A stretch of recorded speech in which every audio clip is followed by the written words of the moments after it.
आज অনলাইন ক্লাসে তোমাদের সঙ্গে আলোচনা করব নানা রঙের দিন এই নাটক নিয়ে। নাট্যকার অজিতেশ বন্দ্যোপাধ্যায়ের নানা রঙের দিন এই নাটকের লাইন ধরে সবিস্তারে আলোচনা হবে। এর আগে অনলাইন ক্লাসে আলোচনা হয়ে গেছে এই নাটকের উপরে সামগ্রিক আলোচনা। এই নাটকের উপরে সামগ্রিকভাবে আলোচনা করেছি, এই নাটকের প্রেক্ষাপট নিয়ে আলোচনা করেছি, এই নাটকে যে দুটি চরিত্র রয়েছে তাদের মানসিক টানাপোড়েন নিয়ে আলোচনা করেছি, আর আলোচনা করেছি এই নাটকের মূলত যে সব জায়গাতে বেশি করে গুরুত্ব পেয়েছে সেই প্রধান প্রধান দিকগুলো নিয়ে আলোচনা করেছি।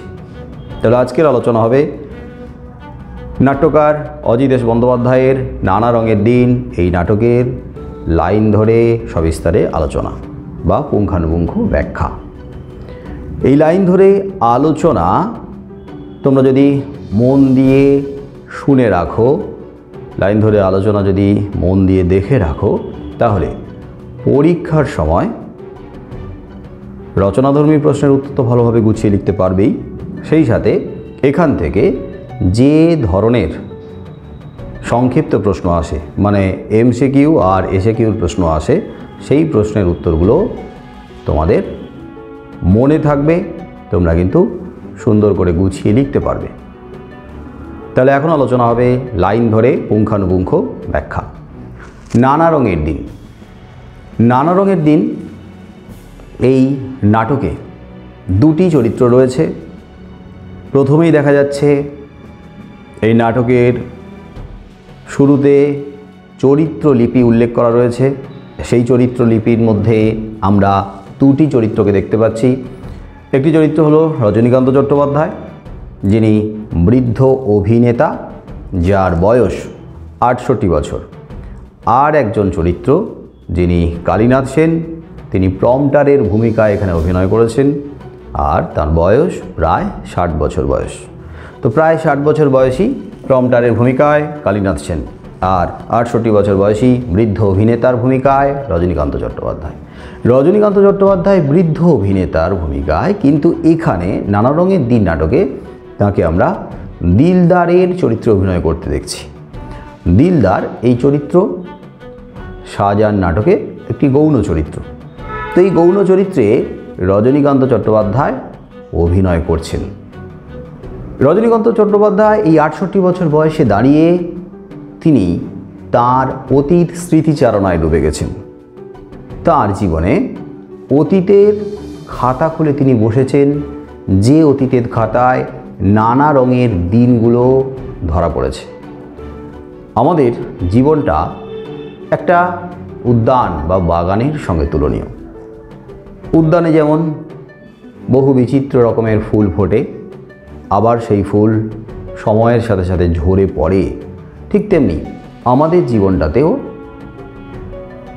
কতগুলো পর্যায়ে বিভক্ত একটি উদ্যান। শৈশব, কৈশোর, যৌবন, প্রৌঢ়ত্ব আর বার্ধক্য। তো জীবনের এই পর্যায়গুলো পেরিয়ে জীবন উদ্যানের নানা ফুল ফুটেছে, আবার ঝরেও গেছে। এখন রজনীকান্ত তাঁর জীবন সায়ান্নে দাঁড়িয়ে প্রায় শেষ মুহূর্তে অতীতের স্মৃতিচারণার মধ্য দিয়ে যেন জীবনী শক্তি খুঁজে পাওয়ার চেষ্টা করেছেন। অতীতের স্মৃতিচারণার মধ্য দিয়ে তিনি নতুন করে এই জীবনের গোধূলি লগ্ন, এই গোধূলি বেলায় এসে নতুন করে বাঁচার চেষ্টা করেছেন, জীবনের উষ্ণতা খুঁজে পাওয়ার চেষ্টা করেছেন।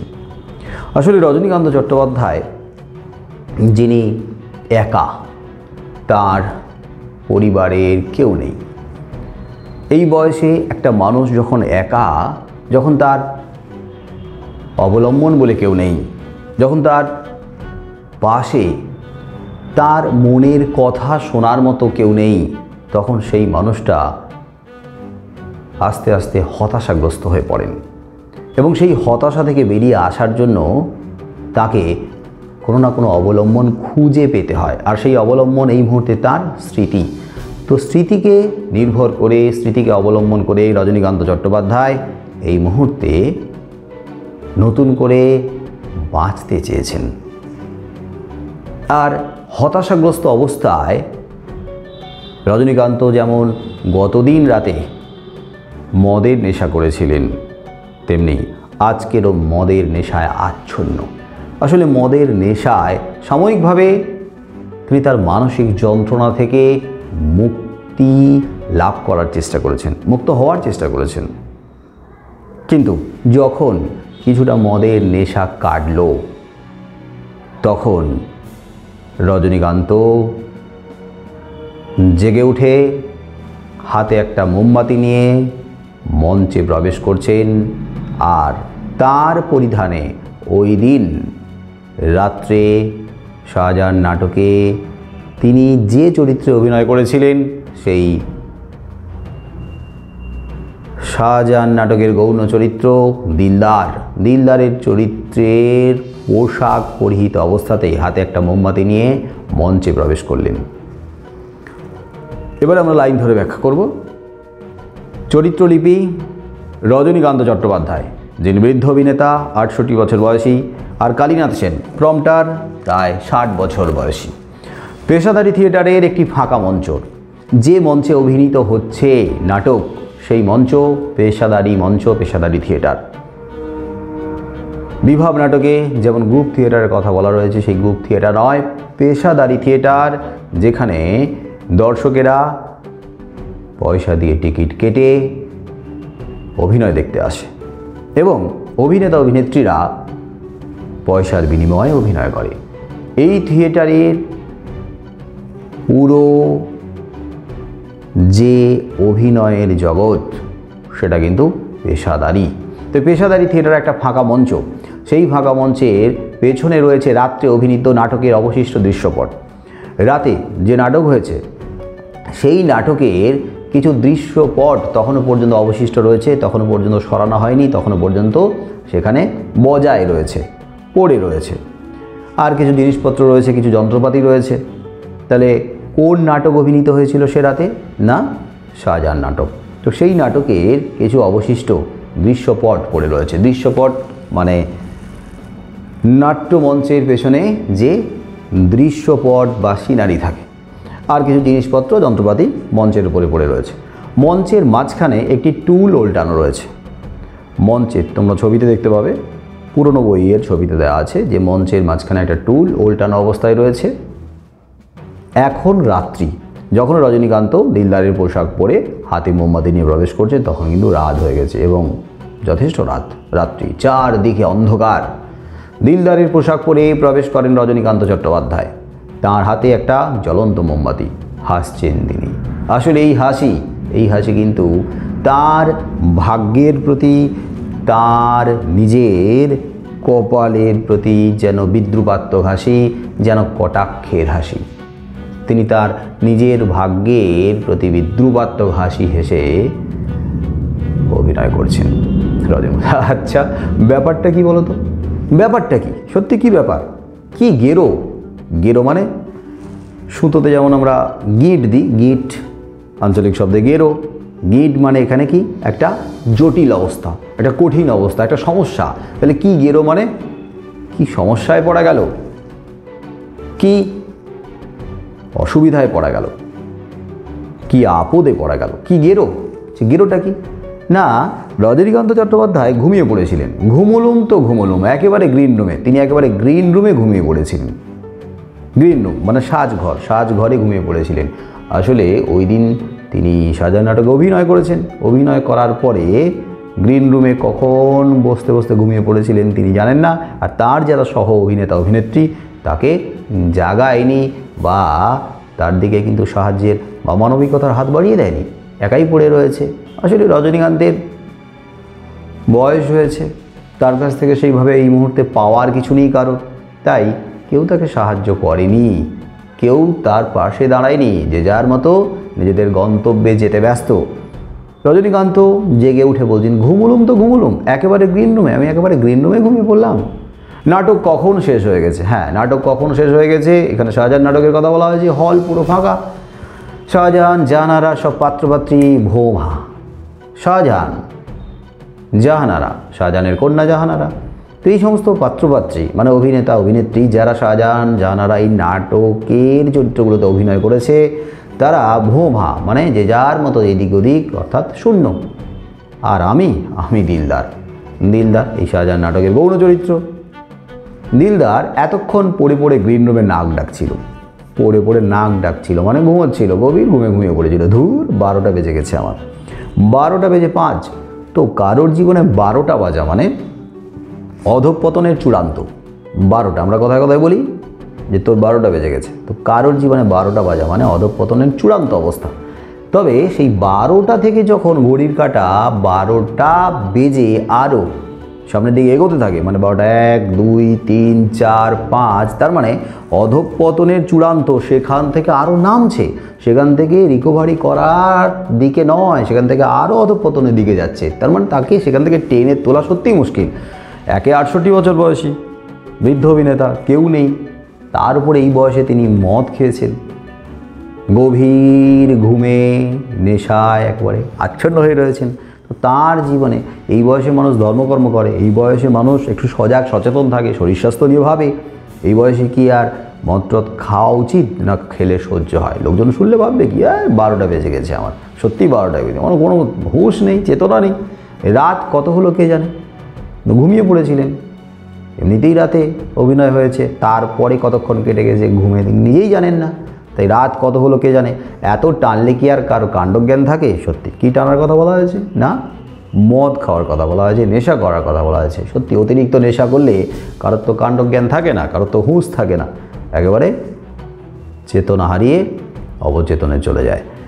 তো কারোর হুঁশ না, বেহুশ অবস্থায় পড়েছিলেন, কারোর কাণ্ডজ্ঞান থাকে, কটা বেজেছে না বেজেছে এখন কি করে তার হুঁশ থাকবে?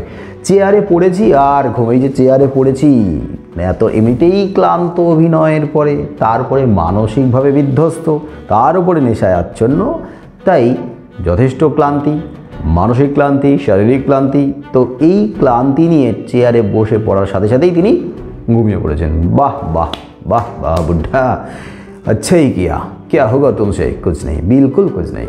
তার মানে রজনীকান্ত চট্টোপাধ্যায় যিনি তার নিজের মনের সঙ্গে কথা বলছেন, তিনি তার নিজের বিবেকের সঙ্গে কথা বলছেন যে क्या होगा तुमसे, নিজের মনের সঙ্গে, নিজের বিবেকের সঙ্গে। আসলে তার এই অর্ধচেতন অবস্থাতে এই মুহূর্তে যেন তিনি তার বিবেকের মুখোমুখি এসে দাঁড়িয়েছেন।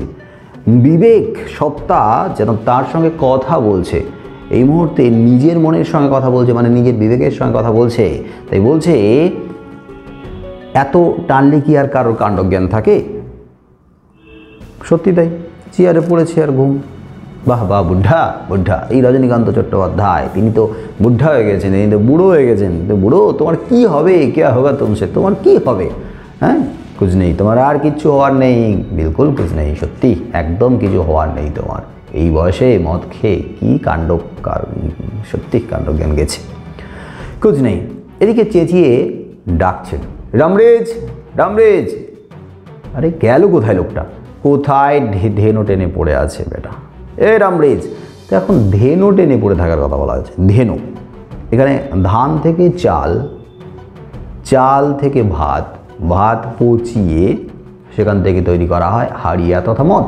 তার মানে ধেনু মানে হচ্ছে এখানে দেশি মদের কথা বলা হয়েছে। আর রামধেনু মানে হচ্ছে যেটা পড়ে আছে, রাম মানে হচ্ছে কড়া, রাম মানে হচ্ছে একেবারে কলা জ্বালিয়ে লিভার গিয়ে শেষ করে দেয়। তার মানে রামধেনু যথেষ্ট তীব্র, যথেষ্ট কড়া মদকেই বলা হয়েছে রামধেনু। তো ধেনু মানেই মদ।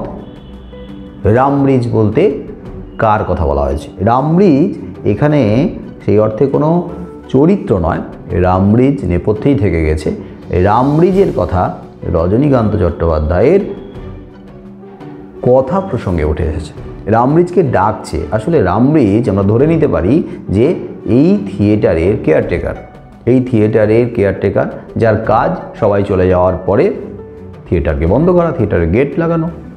আর যদি কেউ থাকে তাকে বাড়ি পৌঁছে দেওয়ার ব্যবস্থা করা, খবর দেওয়া, যাই হোক না কেন।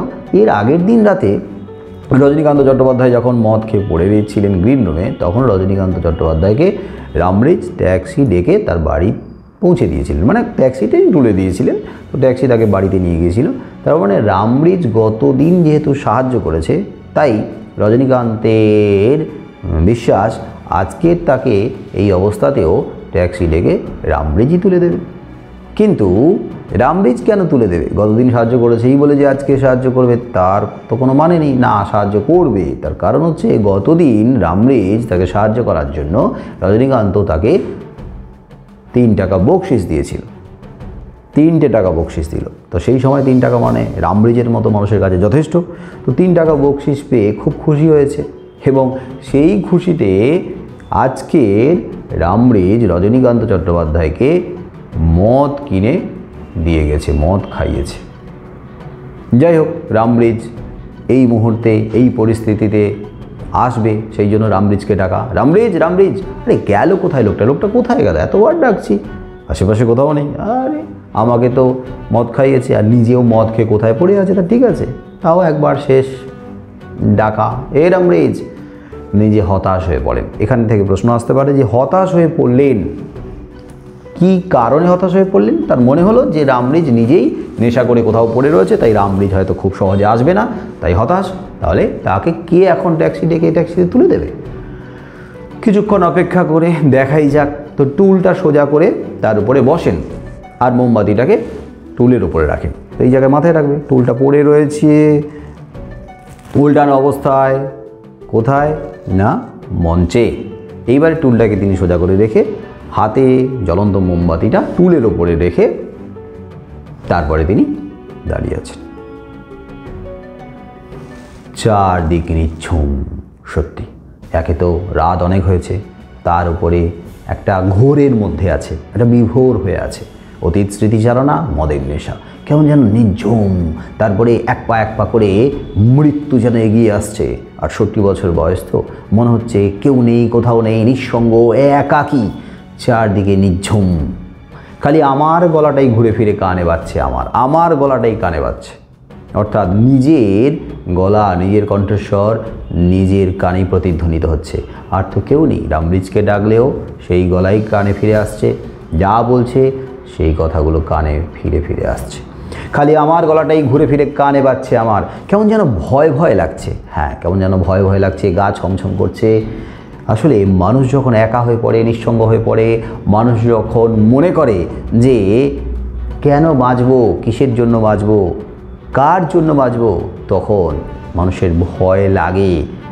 যখন মৃত্যু এক পা করে এগিয়ে আসে আর মানুষের বাঁচার ইচ্ছেটাও আস্তে আস্তে প্রবল হতে থাকে, তখনও মানুষের ভয় করে। কাল রাতেও ঠিক একই ব্যাপার। কাল রাতে কী ব্যাপার ঘটেছে না, কাল রাতে মদ গিলে গ্রিন রুমে পড়েছিলাম। কাল রাতেও রজনীকান্ত মদ গিলেছিলেন, কাল রাতেও রজনীকান্ত মদ খেয়েছিলেন, মদ খেয়ে ওই গ্রিন রুমে পড়েছিল, তার মানে ওখানে ঘুমিয়ে পড়েছিল, নেশাচ্ছন্ন হয়ে পড়েছিল। রামব্রিজই ঘুম থেকে তুলে ট্যাক্সি ডেকে দিয়েছিল, তাই রামব্রিজ নিশ্চয়ই আজকে ট্যাক্সি ডেকে দেবে। গতকাল যেহেতু ডেকে দিয়েছিল, তার দরুন, অর্থাৎ এই ট্যাক্সি ডেকে দেওয়ার দরুন, তার কারণেই আজ সন্ধেবেলা 3টে টাকা বকশিস দিলুম ওকে। 3 টাকার নগদ বকশিস দিয়েছিল। এত ভালো কাজ করে দিয়েছে, তাকে সাহায্য করেছে, তাই 3 টাকা বকশিস হিসাবে দিয়েছিল। তাহলে তোমাদের প্রশ্ন থাকবে যে 3 টাকা বকশিস কেন দিয়েছিল রজনীকান্ত, কাকে দিয়েছিল? বুঝতেই পারছো। আর তার ফল হলো কি? এই বকশিস পাওয়ার ফলটা কি হলো না, সেই টাকায় তিনি নিজেই আজকে মদ গিলে কোথায় পড়ে আছেন, ওই টাকাতে নিজে মদ গিলেছে। মদ গিলে কোথায় অচেতন হয়ে পড়ে রয়েছে, বেহুশ হয়ে পড়ে রয়েছে। তা তিনি যে এসে ট্যাক্সি ডেকে রামব্রিজ রজনীকান্তকে তুলে দেবে, তার আশাও বোধ হয় শেষ। ওই টাকায়, ওই খুশিতে পাওয়া বকশিসের টাকায় আজকে নিজে মদ গিলে কোথায় পড়ে আছে। নিঘাত মেন গেটে তালা পড়ে গেছে, নিঘাত, একেবারে নিশ্চিত, শিওর মেন গেটে তালা পড়ে গেছে। কারণ ও কোথায় পড়ে রয়েছে, মেন গেট কি আর খোলা থাকবে? কেউ না কেউ তালা দিয়ে দিয়েছে। বেরোনোর আজকে আর উপায় বললে নেই। যদি রামব্রিজ থাকতো, ও এসে মেন গেটে তালা খুলে টুলে তাকে বাড়ি পাঠানোর ব্যবস্থা করতো। আজকে তো আর কোনো উপায় নেই, হয়তো এখানেই পড়ে থাকতে হবে। আচ্ছা, পাগলের পাল্লায় পড়া গেছে, যাও, সত্যি একটা পাগল। কাকে বলা হয়েছে পাগল বলে? না, এখানে রামব্রিজকেই বলা হয়েছে। মাথা ঝাঁকিয়ে, উফ, কতটা আজ রাতে কতটা গিলেছি, মাতালের এই হচ্ছে বিপদ। আজ রাতে কতটা মাতাল, মাতালের একটা বিপদ আছে। এক তো মাতাল যখন খাওয়া শুরু করে তখন অল্প অল্প করে খেলেও যত নেশা হতে থাকে তখন কিন্তু খাওয়ার পরিমাণও বাড়তে থাকে। মাতালের এটা একটা নেশা। আরেকটা নেশা কি, মাতালের আরেকটা বিপদ হচ্ছে ছাড়বো বলে ছাড়ার নেই। এটা কিন্তু মাতালের বড় বিপদ। মাতাল কিন্তু ভাবে যে আর খাবো না, কাল থেকে খাবো না, আজকে শেষ, আজকে লাস্ট, আজকে শেষ খেয়ে নিই, কাল থেকে আর খাবো না। তো মাতালেই বলে খেয়ে নিল, কিন্তু কালকের আবার যখন আসবে তখন তার মন কিন্তু ছটফট করতে থাকবে। তার তখন মনে হবে যে না, আজকের দিনটা খেয়ে নিই, একদিন খেলে কি কিছু মহাভারত অশুদ্ধ হয়ে যাবে? একদিন খেলে কি যায় আসবে? একদিনই কি আর লিভার খারাপ হয়ে যায়? এতদিন খেয়েছি, নাহলে আর একদিন বেশি খাবো, তো কাল থেকে ছেড়ে দেবো, এই বলে প্রতিজ্ঞা করে। কিন্তু আবার একই অবস্থা, কাল থেকে ছাড়বে বললেও কিন্তু ছাড়ার নেই। কারণ কালকে যখন আসবে তখন কিন্তু তার ওই ভাটিশালার দিকে, মানে যেখানে মদ তৈরি হয়, মদ বেচা হয়, তো সেই ভাটিশালার দিকে তার এক পা করে এগিয়ে যাওয়া চলতে থাকবে। মন তাকে টেনে নিয়ে যাবে, চাইলেও পারবে না ফিরে আসতে।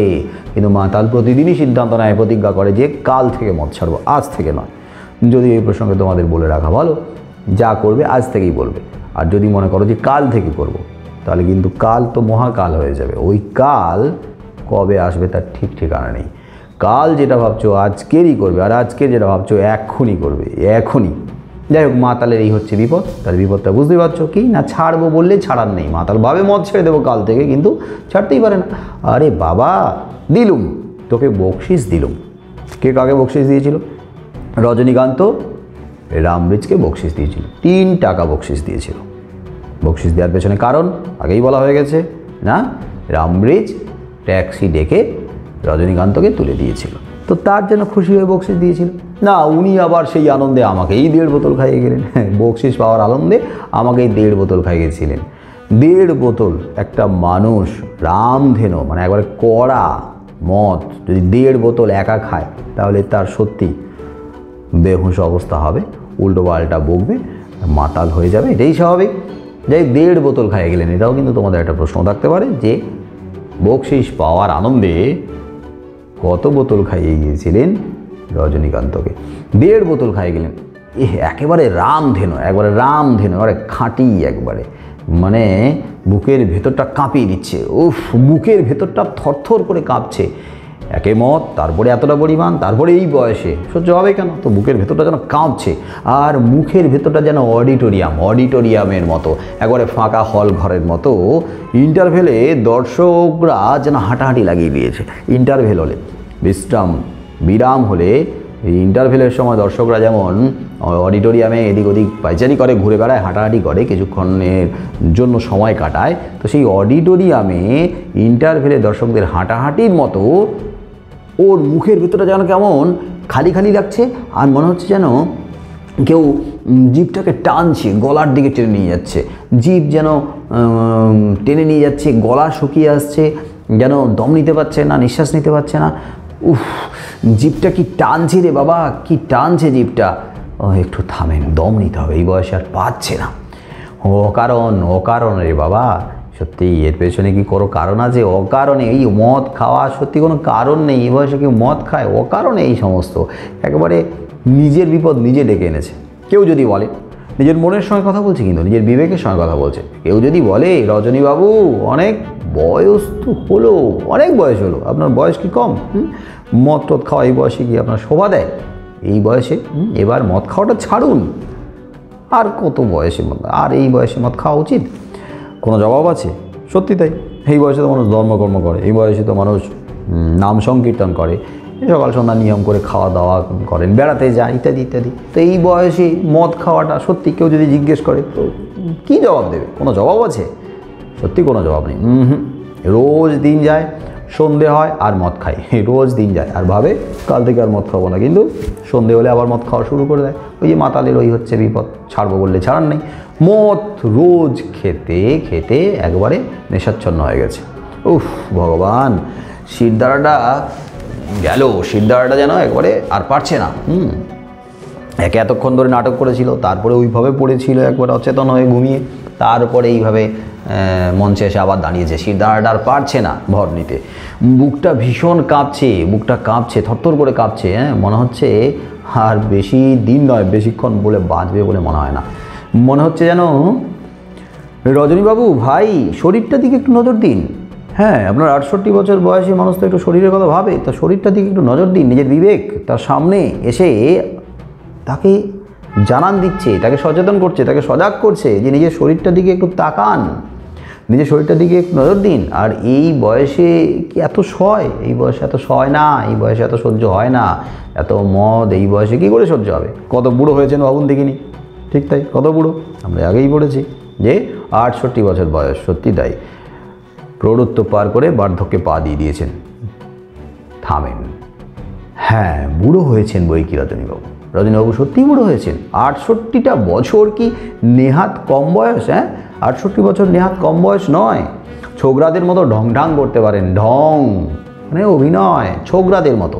অল্প বয়সী কম বয়সী ছোকরারা যেমনভাবে স্টাইল মারে, অভিনয় করে, যেমনভাবে স্মার্টনেস দেখায়, যেমনভাবে হাঁটাচলা করে, যেমনভাবে কথাবার্তা বলে, তো সেই রকমভাবে ঢং ঢং করেন, তাদেরকে নকল করেন, তাদেরকে কপি করেন 68 বছর বয়সে। কিন্তু বয়সকে তিনি কীভাবে লুকোবেন? চেষ্টা করছেন বয়সকে লুকানোর, ছোকরাদের মতো ঢং ঢং করছেন, ইয়ার্কি টিয়ার্কি মারছেন। লম্বা চওড়া চেহারা আছে, রজনীকান্ত চট্টোপাধ্যায়ের চেহারা কিন্তু লম্বা চওড়া চেহারা আছে। আরও চালিয়ে দেবেন কিছুদিন, আরও কয়েকদিন চালিয়ে দেবেন। এই চেহারার কারণে কিন্তু এখনও পর্যন্ত নুব্জ হয়ে পড়েনি, কুঁজো হয়ে পড়েনি। সেই চেহারা বেশ একটা বলিষ্ঠ চেহারা। আর লম্বা লম্বা চুলে ডেইলি হাফ শিশি কলম লাগিয়ে যেরকম ইয়ার্কি টিয়ার্কি মারেন, তাতে বয়সটা ঠিক বোঝা যায় না। লম্বা লম্বা চুল রয়েছে, এই বয়সে অনেকের তো চুল পড়ে যায়, টাক হয়ে যায়, তাতে বয়সটা আরও বেড়ে যায়। কিন্তু এই বয়সে লম্বা লম্বা চুল রয়েছে, তাতে কিন্তু বয়সটা ঢাকাই রয়েছে। 68 বছর লাগে না, বয়সটা আরও কমই মনে হয়। লম্বা লম্বা চুল, সাদা হয়ে গেছে চুলগুলো, তাহলে চুল সাদা হয়ে গেলে বয়স্ক লাগবে। তো সেই বয়সটাকে লুকানোর জন্য ডেইলি মানে প্রতিদিন হাফ শিশি করে কলম লাগায়, হাফ শিশি করে কলম লাগায়, যাতে একেবারে গাঢ় কালো চুল পাওয়া যায়। এবং তারপরে যেরকম ইয়ার্কি টিয়ার্কি মারেন, এমনিতেই বয়স কমে যায়।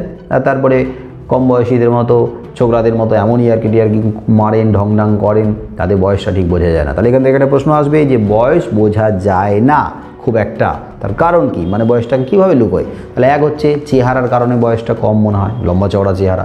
দুই হচ্ছে ছোকরাদের মতো ঢং ঢং করতে পারেন, মানে অভিনয় স্টাইল মারেন। আর তিন হচ্ছে লম্বা লম্বা চুল রয়েছে, সেই চুলে প্রতিদিন হাফ শিশি করে কলম লাগায়। এটা এমসিকিউর প্রশ্ন, প্রতিদিন চুলে কত করে কলম লাগায়? না হাফ শিশি করে কলম লাগায়, লাগিয়ে তারপরে ইয়ার্কি টিয়ার্কি মারেন কম বয়সীদের সঙ্গে, তাদের বয়সটা তার বোঝা যায় না। কিন্তু যা গেল মানে যা চলে গেল, কি চলে গেল? তার জীবন থেকে বয়স চলে গেল, 68টা বছর চলে গেল। সে কি আর ফিরবে? না, মানুষের বয়স কিন্তু আর ফিরে আসে না।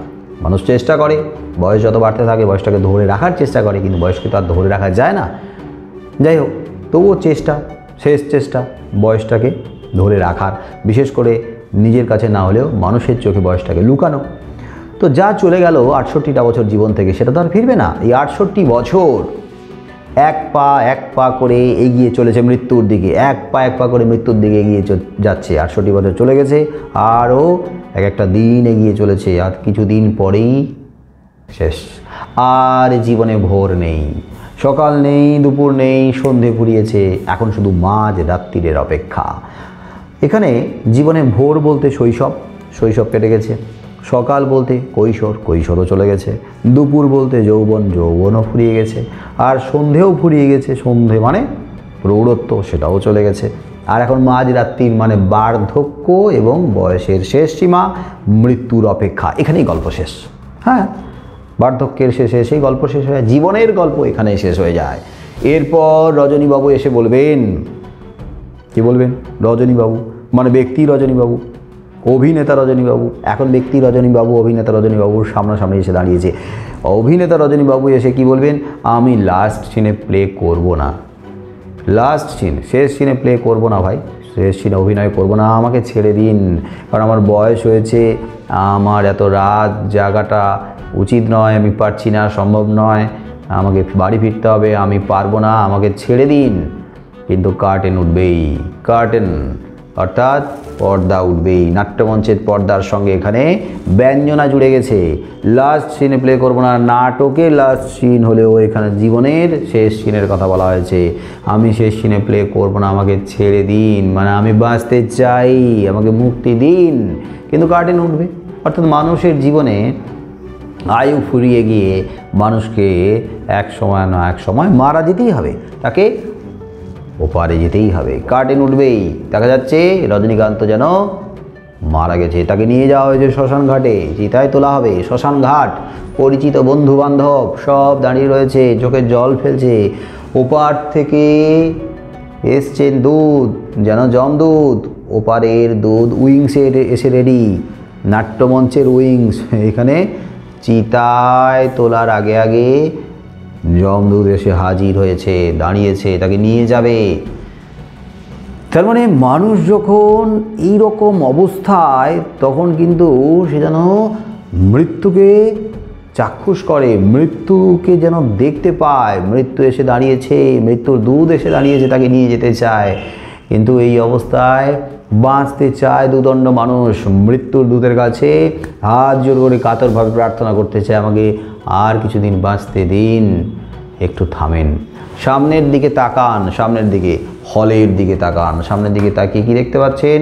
না, সামনের দিকে দেখতে পাচ্ছেন সব কেমন যেন অন্ধকারে ঢেকে রয়েছে। জানেন রজনীবাবু, এই ৪৫ বছর থিয়েটারের জীবনে এই প্রথম মাঝরাতে একা, একেবারে একা। তার মানে রজনীকান্ত চট্টোপাধ্যায়ের বয়স ৬৮, কিন্তু তার থিয়েটারের জীবন কিন্তু ৪৫। অর্থাৎ ৪৫ বছর ধরে থিয়েটারে অভিনয় করছে। আর এই ৪৫ বছর থিয়েটারের জীবনে এর আগে মাঝরাতে এতখানি একা সে নিজেকে পায়নি। এই প্রথম মাঝরাতে একা মনে হচ্ছে তার, সম্পূর্ণ একা, একেবারে একা। স্টেজে দাঁড়িয়ে আছি, জীবনে প্রথম। গতদিন তাও রামব্রিজ ছিল, ডেকে দিয়েছিল ট্যাক্সি, আজকে তো রামব্রিজও নেই। জীবনে প্রথম সে এতটা একা, এতটা নিঃসঙ্গতা অনুভব করছে, একাকিত্ব অনুভব করছে, জীবনে প্রথম। কেন জানেন? কেন না, এ হচ্ছে সব মাতালের কারবার। মাতালের কারবার মানে মাত্রাতিরিক্ত মদ খাওয়ার কারণেই এই কাণ্ড কারখানাটা হচ্ছে।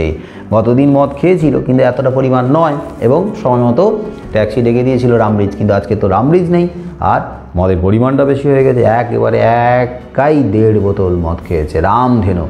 তো স্বাভাবিকভাবে অতিরিক্ত মাতলামো শুরু হয়েছে, বেহুশ হওয়ার কারণে চেতনা প্রায় হারিয়ে গেছে। তাই এ হলো মাতালের কারবার। এই মাতালের জন্যই আজকে যেন সব কিছু একা মনে হচ্ছে, নিঃসঙ্গতা তার কাছে বেশি করে প্রকট হয়েছে। এই বলে ফুড লাইটের কাছে যায়। ফুড লাইট মানে মঞ্চের সামনের দিক থেকে যে লাইটগুলো পায়ের নিচ থেকে ওপরের দিকে ফোকাস করা থাকে, তাকে ফুড লাইট বলা হয়। সেই ফুড লাইটের কাছে এগিয়ে যায়, এগিয়ে গিয়ে দেখার চেষ্টা করে। সামনেটা কিছু দেখা যায় না, কারণ সামনে তো গভীর অন্ধকারে ডুবে রয়েছে। ওই দূরে তো ব্যালকনি, না? হ্যাঁ, ওই তো ব্যালকনি দেখতে পাচ্ছি, হালকা হালকাভাবে, ছায়াভাবে ব্যালকনি দেখা যাচ্ছে।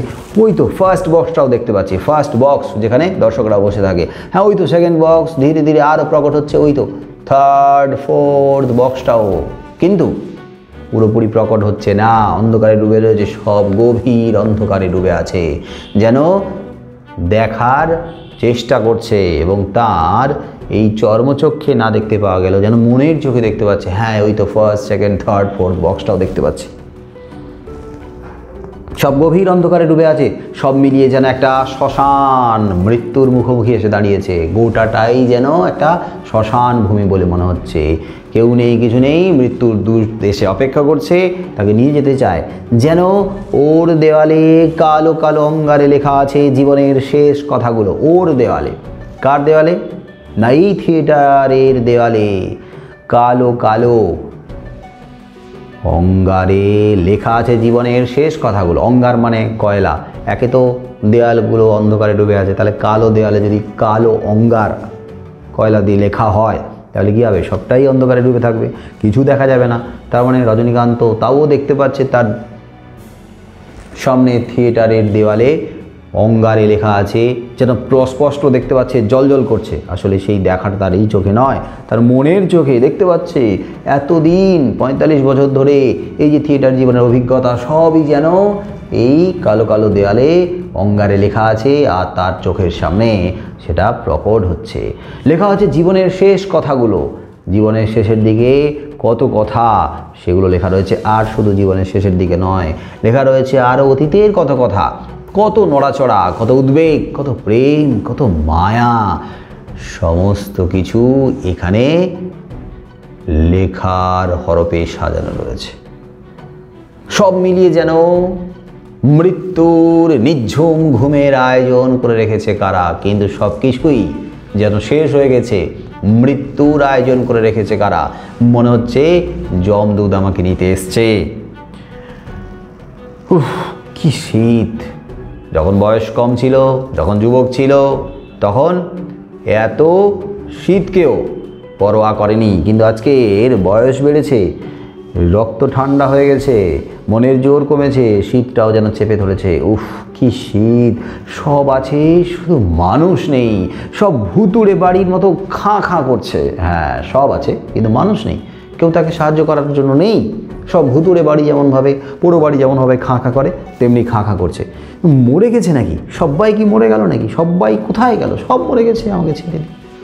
শিরদাঁড়ার ভেতর দিয়ে কীরকম শিরশির করছে যেন, শিরদাঁড়ার ভেতর দিয়ে শিরশির শিরশির করে যেন একটা রক্তের স্রোত, ঠান্ডা রক্তের স্রোত নেমেছে। উফ, হঠাৎ চেঁচিয়ে রামরেজ রামরেজ, যেন আর এক মুহূর্ত এখানে থাকতে চায় না, এখান থেকে ছুটে পালিয়ে যেতে চায়, কিন্তু শরীরে তার ক্ষমতা নেই, মনের জোরও কমে গেছে। একমাত্র রামব্রিজ ছাড়া অসহায়, তাই রামব্রিজ এসে তাকে তুলে দেবে ট্যাক্সিতে। ট্যাক্সি ডেকে, রামব্রিজ রামব্রিজ কাহা গায়া রে, কোথায় গেলি রে তুই? উফ, এই মাঝরাতে একা একা কি সব মৃত্যু, শ্মশান, আবুল তাবুল ভাবছি। সত্যি তাই, মাঝরাতে একা মদ খেয়ে একবারে শেষ মুহূর্তে কি বকছি আমি, আবুল তাবুল মৃত্যুর কথা ভাবছি বারবার ধরে, শ্মশানের কথা ভাবছি, মৃত্যুর দূতের কথা ভাবছি, কি সব ভাবছি। আর হবে না কেন? হবে না বা কেন? এই সমস্ত উল্টোপাল্টা ভাবনা কেন বা মাথায় আসবে না কেন?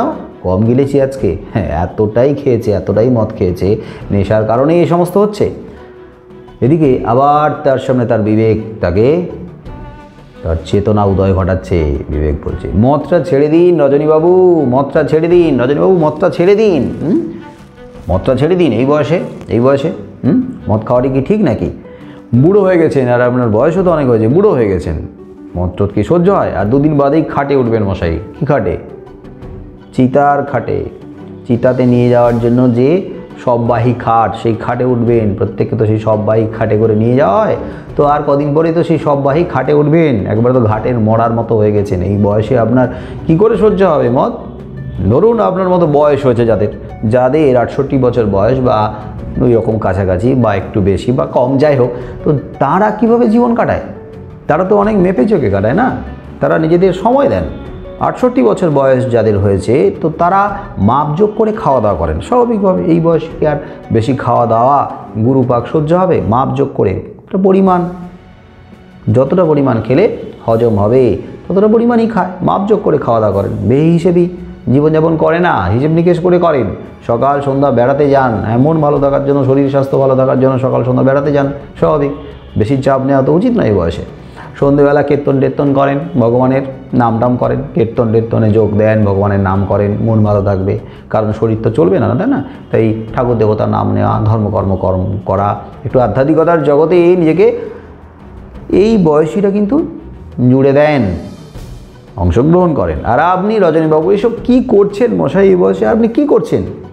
মাঝ রাতে দিলদারের পোশাক পরে, ঠিক আছে, দিলদারের পোশাক আপনার পরাই ছিল, কারণ আপনি অভিনয় করেছিলেন, কিন্তু এতক্ষণ পর্যন্ত তো আপনার মদ গিলে এখানে পড়ে থাকার কথা নয়। তা মাঝ রাতে দিলদারের পোশাক পরে পেট ভর্তি মদ গিলে, এসব থিয়েটারি ভাষায় কি আবোল তাবোল বকছেন বলুন তো মশাই?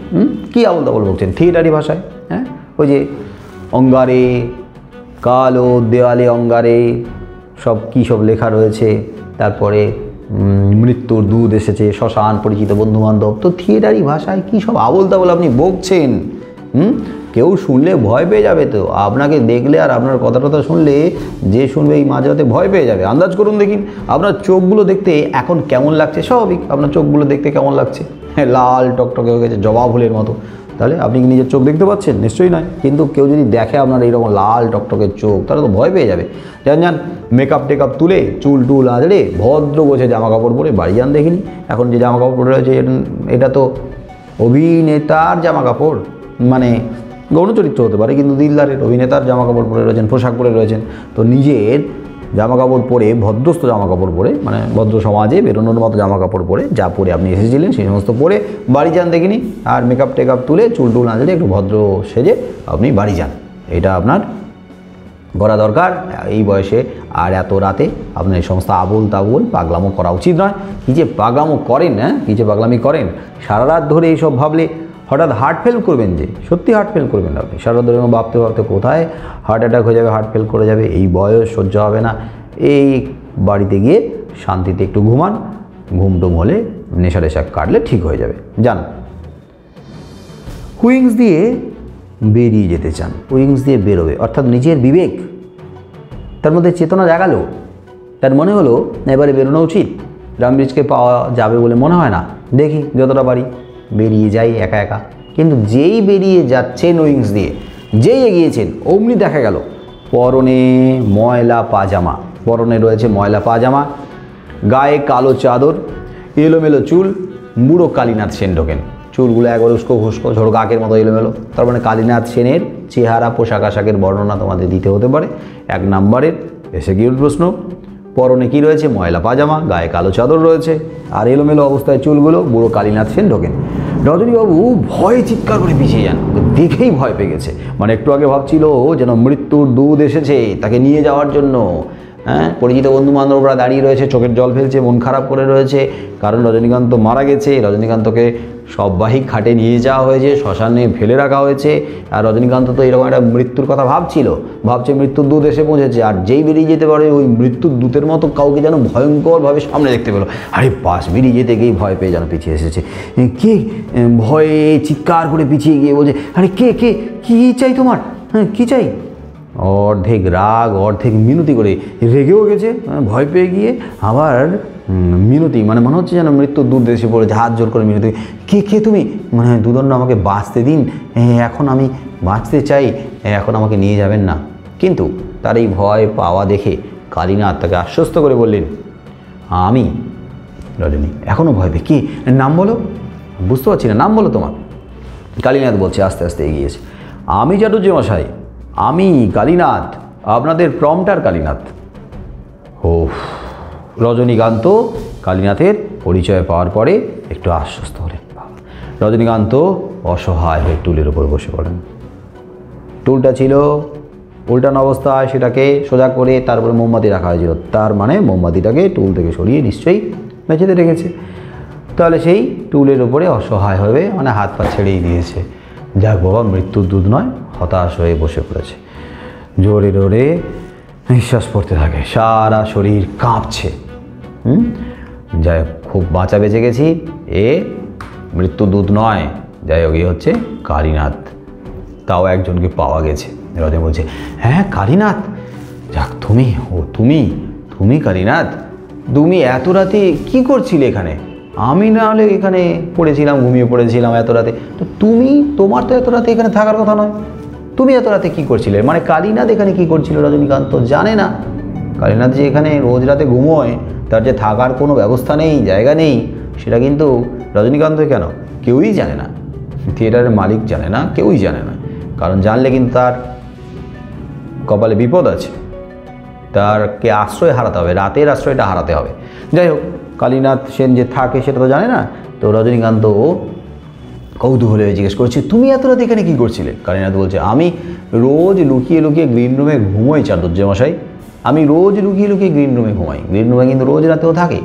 হয়তো কালীনাথ সেন গ্রাম থেকে এসেছে, এবারে গ্রাম থেকে কলকাতাতে এসে যে কাজ সে করে, প্রম্পটারের কাজ, তাতে যে মাইনা পায় সেই মাইনা দিয়ে যদি ঘর ভাড়া নিয়ে থাকে একার জন্য, তাহলে ঘর ভাড়া যথেষ্ট টাকা যাবে। তাহলে তার পারিশ্রমিক খুব একটা পকেটে থাকবে বলে মনে হয় না। তারপরে নিজের খাওয়া দাওয়া, তারপরে গ্রামের বাড়িতে দেশের বাড়িতে টাকা পাঠানো, নিশ্চয়ই তার পরিবার আছে।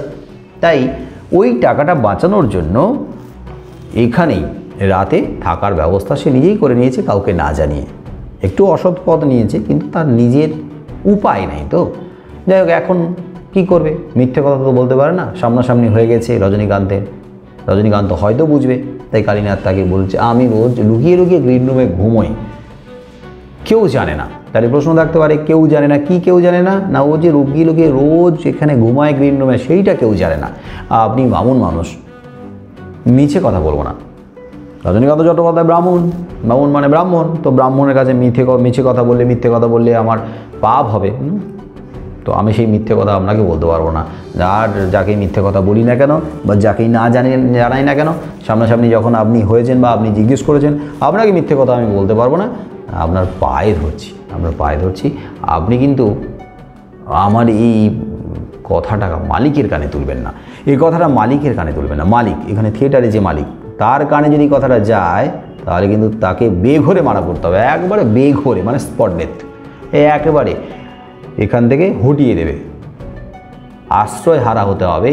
তাই চাটুর্যে মশাইয়ের কাছে, মানে রজনী চাটুর্যের কাছে বিনয় করছে কালীনাথ, যে চাটুর্যে মশাই আপনার পায়ে ধরছি, আপনি কিন্তু বলবেন না, আমার শোয়ার জায়গা নেই, একবারে বেঘরে মারা পড়বো। তাহলে মালিক যদি জানতে পারে, তাহলে রাতে এখানে থাকতে দেবে না। তাহলে রাতে আর থাকবো কোথায়? আমার তো বেঘরে মারা পড়তে হবে আমাকে। বেঘরে মানে একবারে ওই জায়গাতেই। রজনী বলছে, ও তুমি কালীনাথ? যাক, আরও নিশ্চিত হলো যে কালীনাথ এসছে, অন্য কেউ না, মৃত্যুদূত না, তুমি কালীনাথ। তাই বলো কালীনাথ, তুমি কি হয়েছে জানো? আজকের শোতে আমি 7টা ক্ল্যাপ পেয়েছি। 1 2 3 4 5 6 স্ল্যাপ, 7টা ক্ল্যাপ পেয়েছি। 7খানা ক্ল্যাপ মানে 7টা হাততালি আজকের শোতে। এমনিতে আমরা জানি যারা অভিনেতা অভিনেত্রী ভালো অভিনয় করলে তারা দর্শকদের কাছ থেকে হাততালি পায়। বিশেষ করে যারা মুখ্য চরিত্রে অভিনয় করে, যারা দাপুটে অভিনেতা, যারা রীতিমতো বলিষ্ঠ অভিনেতা, যারা মুখ্য বা কেন্দ্রীয় চরিত্রগুলোতে অভিনয় করে দর্শকদের মন জয় করতে পারে, তারা তো বিপুল হাততালি পায়। কিন্তু গৌণ চরিত্রে অভিনয় করে, বিশেষ করে 68 বছর বয়সে একজন অভিনেতা যদি দর্শকদের কাছ থেকে হাততালি পায়, তাহলে কিন্তু সেটা তার সত্যি প্রতিভা, দক্ষতা। এবং রজনীকান্ত চট্টোপাধ্যায় ধীরে ধীরে যেন তার নিজের ওপর থেকে আস্থা হারিয়ে ফেলেছিলেন।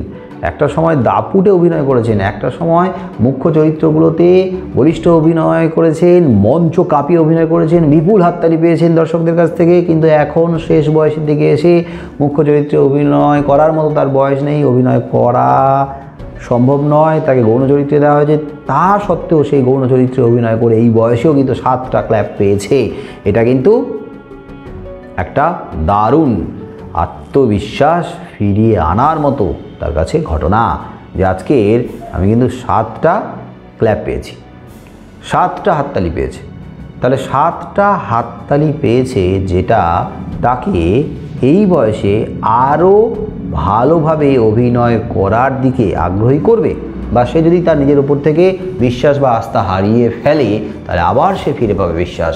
কিন্তু এই আনন্দের খবরটা কার সঙ্গে ভাগ করবে? মানুষের আনন্দের খবর, দুঃখের খবর কারোর সঙ্গে ভাগ করলে তবেই তো, আনন্দের খবর ভাগ করলে আনন্দটা বাড়ে, দুঃখের খবর ভাগ করলে দুঃখটা কমে। কিন্তু এখন তার কাছে এই আনন্দের খবরটা শোনার মতো কেউ নেই। রজনীকান্তের সামনে যখন কালীনাথ এসছে, কালীনাথকে বলছে, জানো আমি কিন্তু আজকের 7টা ক্ল্যাপ পেয়েছি। 2বার তো স্পষ্ট শুনেছি, 2বার স্পষ্ট, দর্শকরা আলোচনা করছে, 2বার শুনেছে, কানে এসছে।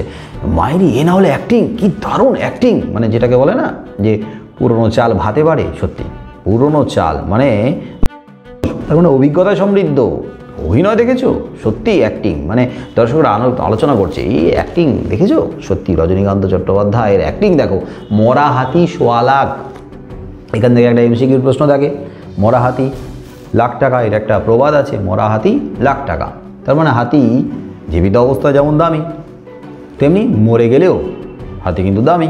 কারণ হাতি আগেকার সময় হাতির দাঁত, হাতির চামড়া, হাতির ওই অঙ্গ প্রত্যঙ্গের বিভিন্ন অংশ কিন্তু দামে বিক্রি হতো। মরা হাতি লাখ টাকা। কিন্তু এটা ব্যবহার করা হয় এই প্রবাদটা প্রধানত মরা হাতি লাখ টাকা, মানে যারা যথেষ্ট প্রতিভাবান, যথেষ্ট মেধাবী, যথেষ্ট ট্যালেন্টেড, যথেষ্ট ক্ষমতাবান, দাপুটে বা মানুষের মন জয় করতে পারে। তো সেই সমস্ত মানুষ যদি তার শেষ বয়সে এসে দাঁড়ায়, আগের মতো সেই দাপট, আগের মতো সেই অভিনয়ের সেই রকম জৌলুস যদি নাও থাকে, তাও কিন্তু অভিনয়টা বা দাপটটা বা আগের মতো কিছুটা হলে বজায় থাকে। তো মরা হাতি লাখ টাকা মানে তার অভিনয়, তার ক্ষমতা আগের মতো কিন্তু বজায় রয়েছে। আর এখানে মরা হাতির দাম লাখ টাকার থেকেও আরও বাড়িয়ে দেওয়া হয়েছে। তার মানে বয়স বাড়লেও আগের থেকেও যেন কোনো অংশে কম নেই অভিনয়, দাপট, বলিষ্ঠতা।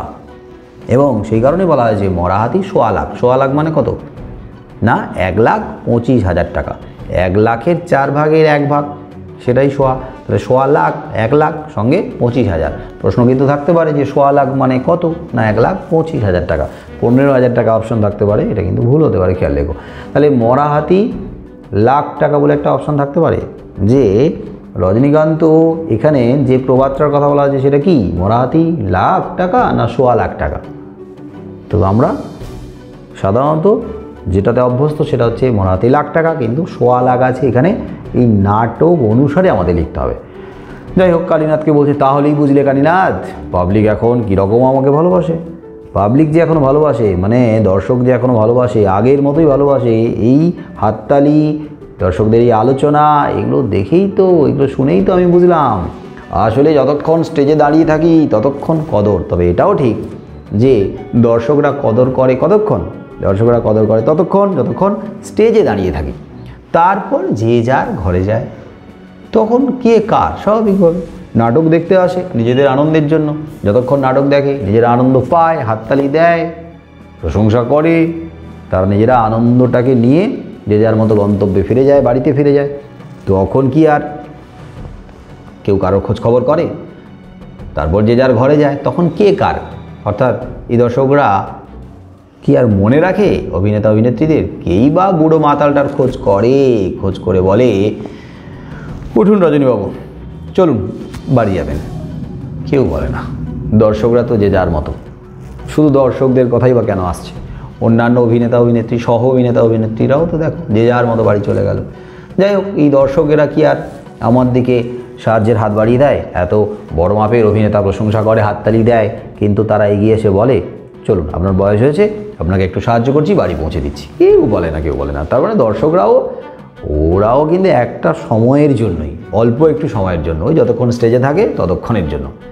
কিন্তু তার এই কষ্ট, তার এই দুঃখ, তার এই একাকিত্বটাকে অনুভব করে রজনীকান্তকে বলছে কালীনাথ সেন, বাড়ি চলুন, আপনাকে আমি বাড়ি পৌঁছে দেব।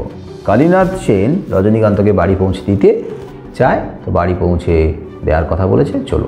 কিন্তু রজনীকান্ত কেমন যেন একা, হতাশ, কেমন যেন সব কিছু গুলিয়ে গেছে।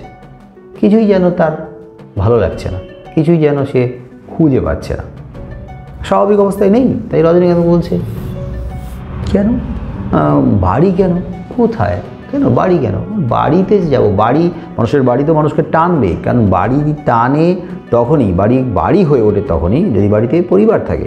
বাড়িতে পরিবার থাকলে পরিবারে সুখ শান্তি বজায় থাকে, আন্তরিকতা থাকে, তখনই তো মানুষ যেখানে যত দূরেই থাকুক না কেন দিনের শেষে তাড়াতাড়ি বাড়ির দিকে ফিরতে চায়, বাড়ির টানে ফিরতে চায়, মানুষের টানে ফিরতে চায়। কিন্তু রজনীকান্তের একটা বাড়ি থাকলেও সেটা বাড়ি নয়, সেই বাড়িটা খাঁ করছে, কারণ সেই বাড়িতে তার কোনো পরিবার লোকজন নাই, সে একা। তাহলে কার জন্য বাড়ি যাবে, কিসের টানে বাড়ি যাবে? শুধু থাকার জন্য? তো এখানেই পড়ে থাকলেই হয়। যাই হোক, তাই বলছি যে কেন বাড়ি, কেন কোথায় আমার বাড়ি? কালীনাথ বলছে আপনার মনে পড়ছে না আপনার বাড়ি কোথায়? আপনার কি মনে পড়ছে না আপনার বাড়ি কোথায়? নেশার জন্য বা ঘুমের চোটে? রজনী বলছে তা পড়েছে বই কি, হ্যাঁ বাড়ি কোথায় তা মনে পড়ছে, কিন্তু কি হবে বাড়ি গিয়ে? সত্যি তাই, কি হবে বাড়ি গিয়ে? বাড়িতে কেন যাব, কার জন্য যাবো? এই একটুও ভালো লাগে না বাড়িতে। একটুও ভালো লাগে না বাড়িতে। বাড়িতে গিয়ে তার একটুও ভালো লাগে না, কারণ বাড়িতে গিয়ে সে কার সঙ্গে কাটাবে? কেউ তো তার জন্য অপেক্ষা করে না, কেউ তো নেই। বাড়িতে গেলেও সেই শূন্যতা, যেন গোটা বাড়ি তাকে গিলতে আসছে। জানো কালীনাথ, পৃথিবীতে আমি একা। কালীনাথকে বলছে নিজের কষ্টের কথা, একাকিত্বের কথা। পৃথিবীতে আমি একা, নিঃসঙ্গ, একা, আমার আপনজন কেউ নেই। রজনীকান্তকে বলছে যে, রজনীকান্ত কালীনাথকে বলছে যে তার আপনজন কেউ নেই, সে সম্পূর্ণ একা, একদম একা, একেবারে নিঃসঙ্গ। আর এই নিঃসঙ্গতা, একাকিত্বটা কার মতো, কেমন জানো? তুলনা করেছে একটা উপমা দিয়ে। সেই উপমাটা নিঃসঙ্গতাকে প্রকট করে তুলেছে, যে ধু ধু ভরা দুপুরে জ্বলন্ত মাঠে বাতাস যেমন একা। দুপুরবেলা, নিশ্চয়ই গ্রীষ্মের দুপুর, তো গ্রীষ্মের দুপুরবেলা মাঠঘাট যেমন শূন্য হয়ে যায়, তো ফাঁকা মাঠ, ধু ধু করা দুপুরবেলাতে জ্বলন্ত মাঠ, সূর্যের প্রখর রোদ, আর সেই মাঠে বাতাস, গরম বাতাস যেমনভাবে একা ছুটে যায়। গরম বাতাসকে তার কেউ গায়ে নেয় না, গরম বাতাসকে কেউ গায়ে মাখে না, দূরে থাকতে চায় গরম হাওয়া থেকে। তো সেই গরম বাতাস মাঠে যেমন, জ্বলন্ত বাতাস যেমনভাবে একা একা একা একা হাহা করে ঘুরে বেড়ায়, যেমন সঙ্গীহীন অবস্থায়, ঠিক তেমনি তেমনি রজনীকান্ত একা, নিঃসঙ্গ, সঙ্গীহীন, জ্বলন্ত মাঠে বাতাসের মতো, ধু ধু করা দুপুরে জ্বলন্ত মাঠে বাতাসের মতো সে একা। আদর করে একটা কথা বলে এমন কোনো লোক আছে আমার? রজনীকান্তকে আদর করে কথা বলে, তার মনের কষ্টের কথা শোনে, তাকে একটু সান্ত্বনা দেয়, তাকে একটু আশ্বস্ত করে, তাকে একটু বোঝায়, কেউ নাই, কেউ নেই তার পাশে থাকার মতো এই সময় কেউ নেই। মানুষ যখন একা হয়ে যায়, মানুষের যখন মন খারাপ হয়, তখন তো মানুষ সঙ্গী খোঁজে, যে তার মনের কথা শুনবে, যে তার মনের কষ্ট দূর করবে। কিন্তু রজনীকান্তের পাশে কেউ নেই। জানো, যখনই এই সব ভাবি, সত্যি এই সমস্ত যখনই ভাবে, তখন তার বুকের ভিতরটা হিম হয়ে যায়, যেন রক্ত জল হয়ে আসে, ভয় কাঠ হয়ে যায়। মরবার সময় মুখে দুফোঁটা জল দেয় এমন কেউ নেই আমার। মরার সময় মানুষের মুখে শেষ একটু জল দেবে, মানুষ যেন শান্তিতে মরতে পারবে। নিজের লোক, কাছের লোক, পরিবার পরিজন, ছেলে মেয়ে, কেউ না কেউ তো থাকবে, বন্ধুবান্ধব, যে মুখে দুফোঁটা জল দেবে। এই দুফোঁটা জল পেয়ে নিশ্চিন্তে চোখ বুঝতে পারবে এমন কেউ নেই। তার মানে যে মানুষ মৃত্যুর দিকে এগিয়ে চলেছে, সেই মানুষটা যখন দেখে যে আমার মরার সময় আমার আপনজন বলে কেউ নেই যে আমার মুখে দুফোঁটা জল দেবে, তখন তার বুকের ভেতরটা কেমন যেন হিম হয়ে যায়, যখন বুকের ভেতরে ঠান্ডা হয়ে যায়, কেমন যেন গুটিয়ে আসে। তখন তার কি মনে হয়? তখন দুটো ভালো কথা কেউ বলে না। এই সময় রজনীকান্ত কেন, রজনীকান্তের মতো যে কেউ কারোর মুখ থেকে, কারোর কাছ থেকে দুটো ভালো কথা শুনতে চায়, অবলম্বন হিসেবে, সাপোর্ট হিসেবে পেতে চায়, কিন্তু কেউ নেই তাকে দুটো ভালো কথা বলবে। তার বন্ধুবান্ধব নেই, তার সহ অভিনেতা অভিনেত্রীরাও নেই। কেউ কি এই বুড়ো মাতালটার হাত ধরে নিয়ে গিয়ে বিছানায় শুইয়ে দেয়? না। তখন তার এই অবস্থায়, এই বুড়ো মাতালটাকে, সে নেশাচ্ছন্ন অবস্থায়, সে কেমন যেন হতাশাগ্রস্ত হয়ে পড়েছে, তাকে নিয়ে গিয়ে বিছানায় হাত ধরে শুইয়ে দিয়ে দুটো ভালো কথা বলে, সান্ত্বনার কথা বলে ঘুম পাড়িয়ে দেওয়ার মতো কেউ কি আছে? কেউ নেই। কেউ বিছানায় শুইয়ে দেয় না, দেয় না। তাহলে আমি কার? কে চায় আমাকে? আমি কার? আমি কেন বাঁচবো? কেউ তো আমাকে চায় না, কেউ আমার পাশে নেই। সত্যি নিঃসঙ্গ মানুষের দুঃখের শেষ নেই। কালীনাথ রজনীকান্তের এই দুঃখ, এই কষ্ট, এই যন্ত্রণা নিজের মতো করে অনুভব করেছে। তার কারণ কালীনাথ সেনও কিন্তু এই মুহূর্তে একা। কারণ কালীনাথ সেনের বাড়ি যদি গ্রামের দিকে হয়, কালীনাথ সেনের কিন্তু এখানে সেই অর্থে কেউ নেই, রাতে থাকার মতো কোথাও জায়গা নেই। সেও কিন্তু একা, দাঁতে দাঁত চেপে পড়ে রয়েছে, কোনো রকমে পড়ে রয়েছে, তার বাড়ি, তার পরিবারের কথা মনে করে। তবুও তো কালীনাথ সেনের পরিবার আছে, কিন্তু পরিবার থাকলেও পরিবার থেকে অনেক দূরে, তাই পরিবার থেকে দূরে থাকার কষ্টটা কিছুটা অনুভব করে বলেই রজনীকান্তের মতো মানুষের পরিবার পরিজন না থাকার কষ্টটা কিন্তু ও ভালো করে উপলব্ধি করতে পারে। তাই তার কষ্টে, তার দুঃখে সমব্যথী হওয়ায় কালীনাথের চোখে জল ভরে এসেছে। কালীনাথ জল ভরা চোখে বলছে, পাবলিক তো আপনাকে ভালোবাসে চাটুর্যমশাই, পাবলিক তো আপনাকে ভালোবাসে। পাবলিক মানে দর্শকেরা। তার মানে একজন অভিনেতার কাছে এটাই তো বড় প্রাপ্তি, যে দর্শকরা আপনাকে ভালোবাসে, দর্শকরা প্রশংসা করে, দর্শকরা হাততালি দেয়। তার মানে পাবলিক যখন আপনাকে ভালোবাসে, তাহলে আপনার মতো অভিনেতার জীবনে আর কিসের অভাব থাকতে পারে? আসলে কালীনাথ সেন অভিনেতা নয়, কালীনাথ সেন তো প্রম্পটার। তো প্রম্পটার অভিনেতার বা অভিনেত্রীর জীবনের ভেতরে ঢুকে তার ব্যক্তিগত জীবনের কষ্ট, দুঃখ, যন্ত্রণাকে হয়তো উপলব্ধি করতে পারবে না, বুঝতে পারবে না। হয়তো কালীনাথ সেন মনে করবে যে আমি প্রম্পটার হয়ে কাজ করছি, তো সেই প্রম্পটার হয়ে কাজ করতে করতে আমি যদি কখনো মঞ্চে অভিনয় করার সুযোগ পাই তাহলে আমার জীবনটা ধন্য হয়ে যাবে। আমি যদি মঞ্চে উঠে দর্শকদের সামনে অভিনয় করে দর্শকদের মন মাতিয়ে দিতে পারি, দর্শকদেরকে মুগ্ধ করতে পারি, তাহলে আর আমার জীবনে তেমন কিছু পাওয়া থাকবে না, সব কিছু দর্শকদের কাছ থেকে পেয়ে যাবো। একজন অভিনেতার জীবনে এইটাই তো বড় পাওয়া, সেরা পাওয়া। তাই রজনীকান্তকে বলেছে কালীনাথ সেন যে পাবলিক তো আপনাকে ভালোবাসে চাটুর্যমশাই, তাহলে পাবলিক যদি আপনাকে ভালোবাসে তাহলে আপনার কেন এত কষ্ট? আপনার নিজের পরিবারের কেউ নেই, এটা ঠিক কথা, কিন্তু পাবলিক মানে দর্শক আছে, একটা অভিনেতার কাছে দর্শকই তো তার পরিবার, তার সব কিছুই। কিন্তু রজনীকান্ত দর্শক সম্পর্কে তার যে তিক্ত অভিজ্ঞতা, সেই তিক্ত অভিজ্ঞতার কথা বলছে, জানাচ্ছে যে পাবলিক এই মাঝরাতে পাবলিক এখন থিয়েটার দেখে গিয়ে ট্রেনে ঘুম লাগাচ্ছে। পাবলিক কতটুকু মনে রাখে? যতটুকু সময় স্টেজে থাকি পাবলিক দর্শকের আসনে বসে থাকে, ওইটুকু সময় পাবলিক মনে রাখে। কিন্তু এখন তো পাবলিক থিয়েটার দেখে গিয়ে গভীর ঘুমিয়ে পড়েছে, ট্রেনে ঘুম লাগাচ্ছে। পাবলিক কি এখন আমাকে মনে করছে নাকি? না পাবলিককে আমি এখন পাচ্ছি আমার এই অসুবিধার সময়, আমার এই বিপদের সময়, আমার এই নিঃসঙ্গতার সময় আমি কি পাবলিককে পাচ্ছি? হ্যাঁ, এই মাঝরাতে পাবলিক এখন থিয়েটার দেখে গিয়ে ট্রেনে ঘুম লাগাচ্ছে। তুমি কি ভাবছো পাবলিক আমাকে এমনই ভালোবাসে যে ঘুমের ঘরে আমাকে স্বপ্ন দেখছে? হ্যাঁ, পাবলিক আমাকে এতটাই ভালোবাসে, অভিনেতা হিসেবে এতটাই ভালোবাসে পাবলিক যে আমাকে ঘুমের ঘরে স্বপ্ন দেখছে যে এই অভিনেতা রজনীকান্ত চট্টোপাধ্যায়ের এই অবস্থা, তাকে আমরা সাহায্য করছি, হাত বাড়িয়ে দিচ্ছি, অভিনেতা রজনীকান্ত চট্টোপাধ্যায় কী ভালো অভিনয় করে, এই সমস্ত স্বপ্ন দেখছে। কাঁচা কলা, হ্যাঁ, কিছুই না পাগল। আমাকে আর কেউ চায় না কালীনাথ, তাও তো আমার বয়স হয়েছে, আগে হলে তাও একটা ব্যাপার ছিল, আমাকে এই বয়সে তো আর কেউই চায় না। এখন আমি যেন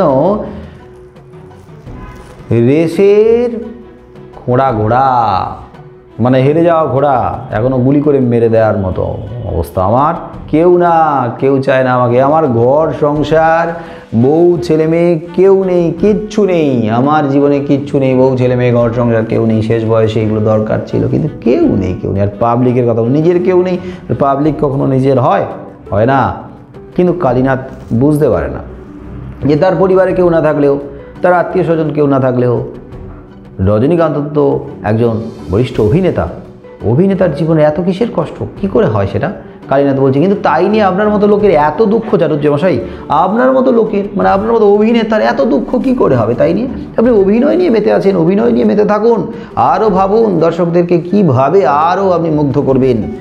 তো আপনার কেউ নেই বলেই আপনার এত দুঃখ, কি করে এত দুঃখ হতে পারে?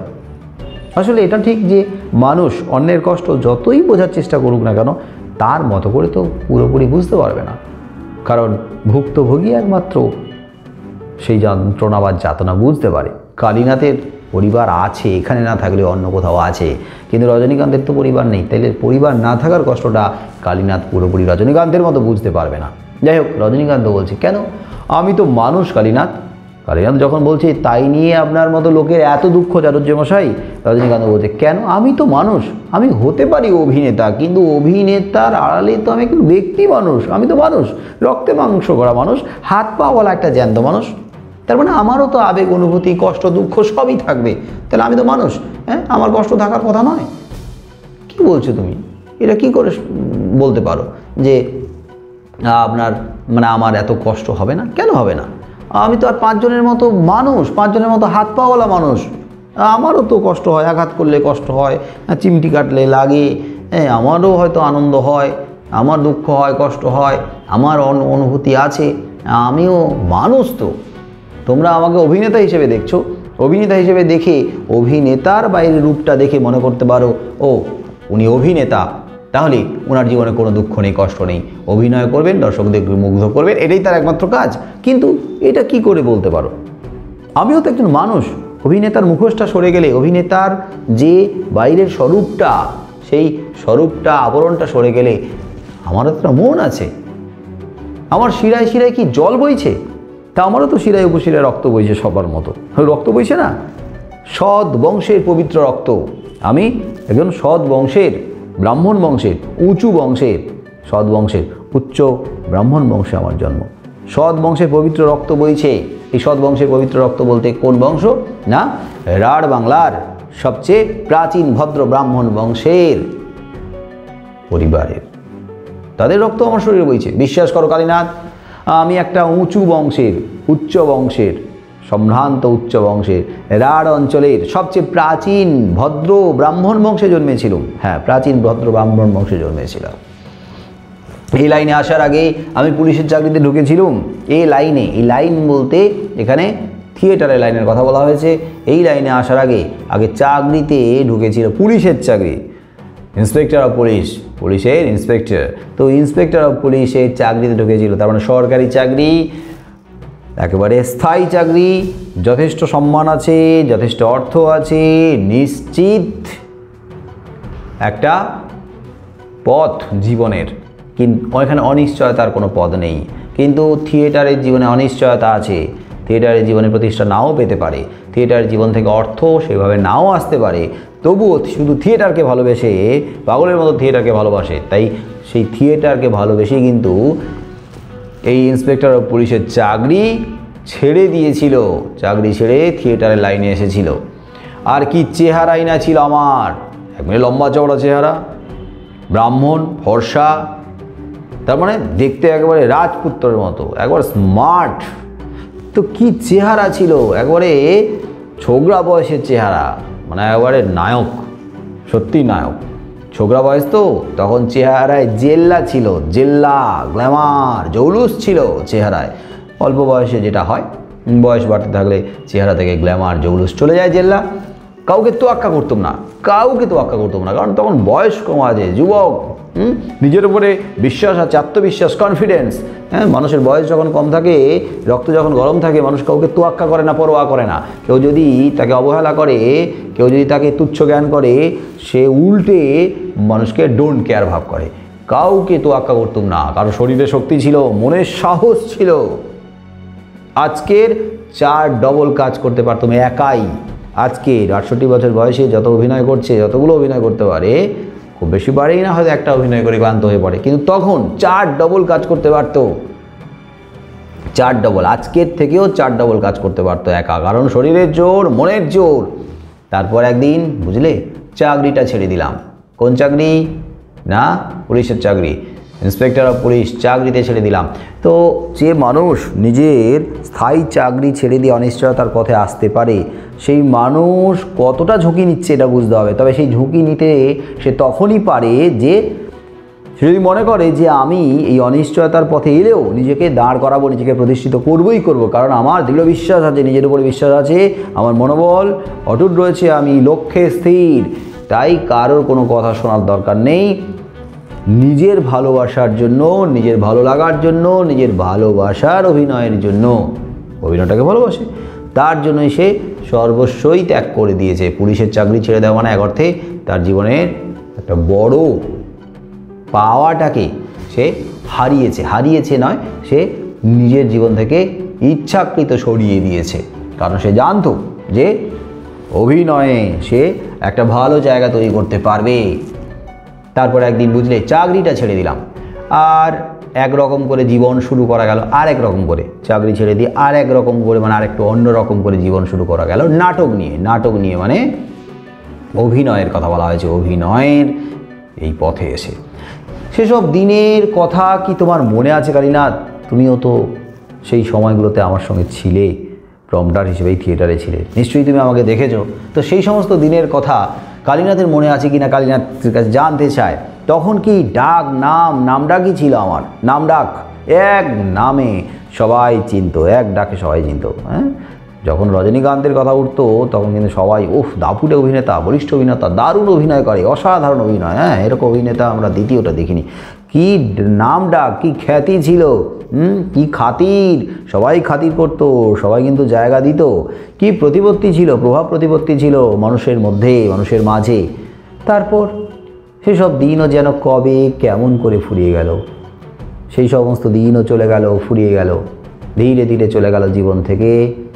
সেই সমস্ত অভিনয়ের দিনগুলো হারিয়ে গেল, কারণ বয়স বাড়ল, শেষ হয়ে গেল জীবনের সব ভালো ভালো দিন। জীবনের নানা রঙের দিনের নানা রঙের বাহারি ফুলগুলো ধীরে ধীরে যেন খসে পড়লো, ঝরে পড়লো। ভালো ভালো দিনগুলো চলে গেল। আহা কালীনাথ, সেই দিন চলে যাওয়ায় আফসোস হয়েছে, সেই দিন চলে যাওয়ার কারণে দিনগুলোর জন্য আক্ষেপ করেছে। আহা কালীনাথ, সব গেল, শুধু দিন নয়, জীবনের সবই চলে গেল, ভালো ভালো সব কিছু একবারে নিঃশেষ করে নিয়ে গেল। হে আমাকে নিঃশেষ করে দিয়ে গেছে, একবারে শেষ করে দিয়েছে, নিংড়ে নিয়ে গেছে, একবারে নিংড়ে নিয়ে তাকে নিঃশেষ করে ফেলে দিয়ে গেছে মৃত্যুর দরজায়। দাঁড়িয়ে কালীনাথের গায়ে ভর দিয়ে বলছে, দাঁড়াতে পারছে না, শির দাঁড়াটা যেন কেমন শিরশির করছে, নিজে আর দাঁড়িয়ে থাকতে পারছে না, তাই কালীনাথের গায়ে ভর দিয়ে বলছে, জানো অবলম্বন দরকার। আগে আমি বুঝতে পারিনি, আগে কি বুঝতে পারিনি রজনীকান্ত? না, আগে বুঝতে পারিনি যে তার জীবন থেকে এইভাবে এতগুলো দিন চলে গেল, ভালো ভালো দিনগুলো কেটে গেল। আজকের বুঝতে পেরেছে, বিশেষ করে আজকের, কারণ 1.5 বোতল মদ খেয়েছে, নেশাচ্ছন্ন অবস্থায় তার চেতনাটা যেন একটা ঘোরের মধ্যে জেগে উঠেছে।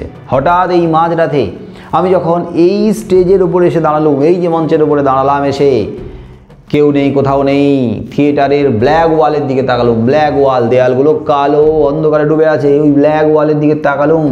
এই একটু আগে সামনের ওই অন্ধকারের দিকে চেয়েছিলাম, একটু আগেই আলোচনা করা হয়েছে, সামনে অন্ধকারের দিকে চেয়েছিল, ব্যালকনিটা দেখতে পাচ্ছিল, তারপরে ফার্স্ট, সেকেন্ড, থার্ড, ফোর্থ বক্সটাও দেখতে পাচ্ছিল ধীরে ধীরে। তো এই অন্ধকারের দিকে চেয়েছিলাম, আর তাকিয়ে থাকতে থাকতে তার কি মনে হয়েছিল? মনে হয়েছে যেন একটা শ্মশান ভূমি, যেন মনে হয়েছে একবার নির্জন শূন্যতা, আর ওপারে দুধ এসে দাঁড়িয়েছে তাকে নিয়ে যাওয়ার জন্য, তার আর মৃত্যু যেন বেশি বাকি নেই। তাই বলছে ওই অন্ধকারের দিকে চেয়েছিলাম, হঠাৎ আমার মনে হলো কে যেন আমার জীবনের সমস্ত খাতাটাকে, সমস্ত খাতাখানাকে আমার চোখের সামনে মেলে ধরেছে। জীবনের সমস্ত খাতা, জীবনে কত হারিয়েছে, কত পেয়েছে, সেই সমস্ত খাতার হিসেব নিকেশ সে সামনে দেখতে পাচ্ছে। কেউ যেন তার চোখের সামনে জীবনের সমস্ত খাতাটাকে খুলে দিয়েছে, আমার চোখের সামনে মেলে ধরেছে সেই খাতাটা। থিয়েটারের দেওয়ালে দেওয়ালে অঙ্গারের কালো, গভীর কালো হরফে লেখা, অক্ষরে লেখা, আমার জীবনের 45টা বছর কালীনাথ, জীবনের 45টা বছর, অভিনয়ের 45টা বছর। এই কালো কালো দেওয়ালে কালো অঙ্গারে লেখা আছে।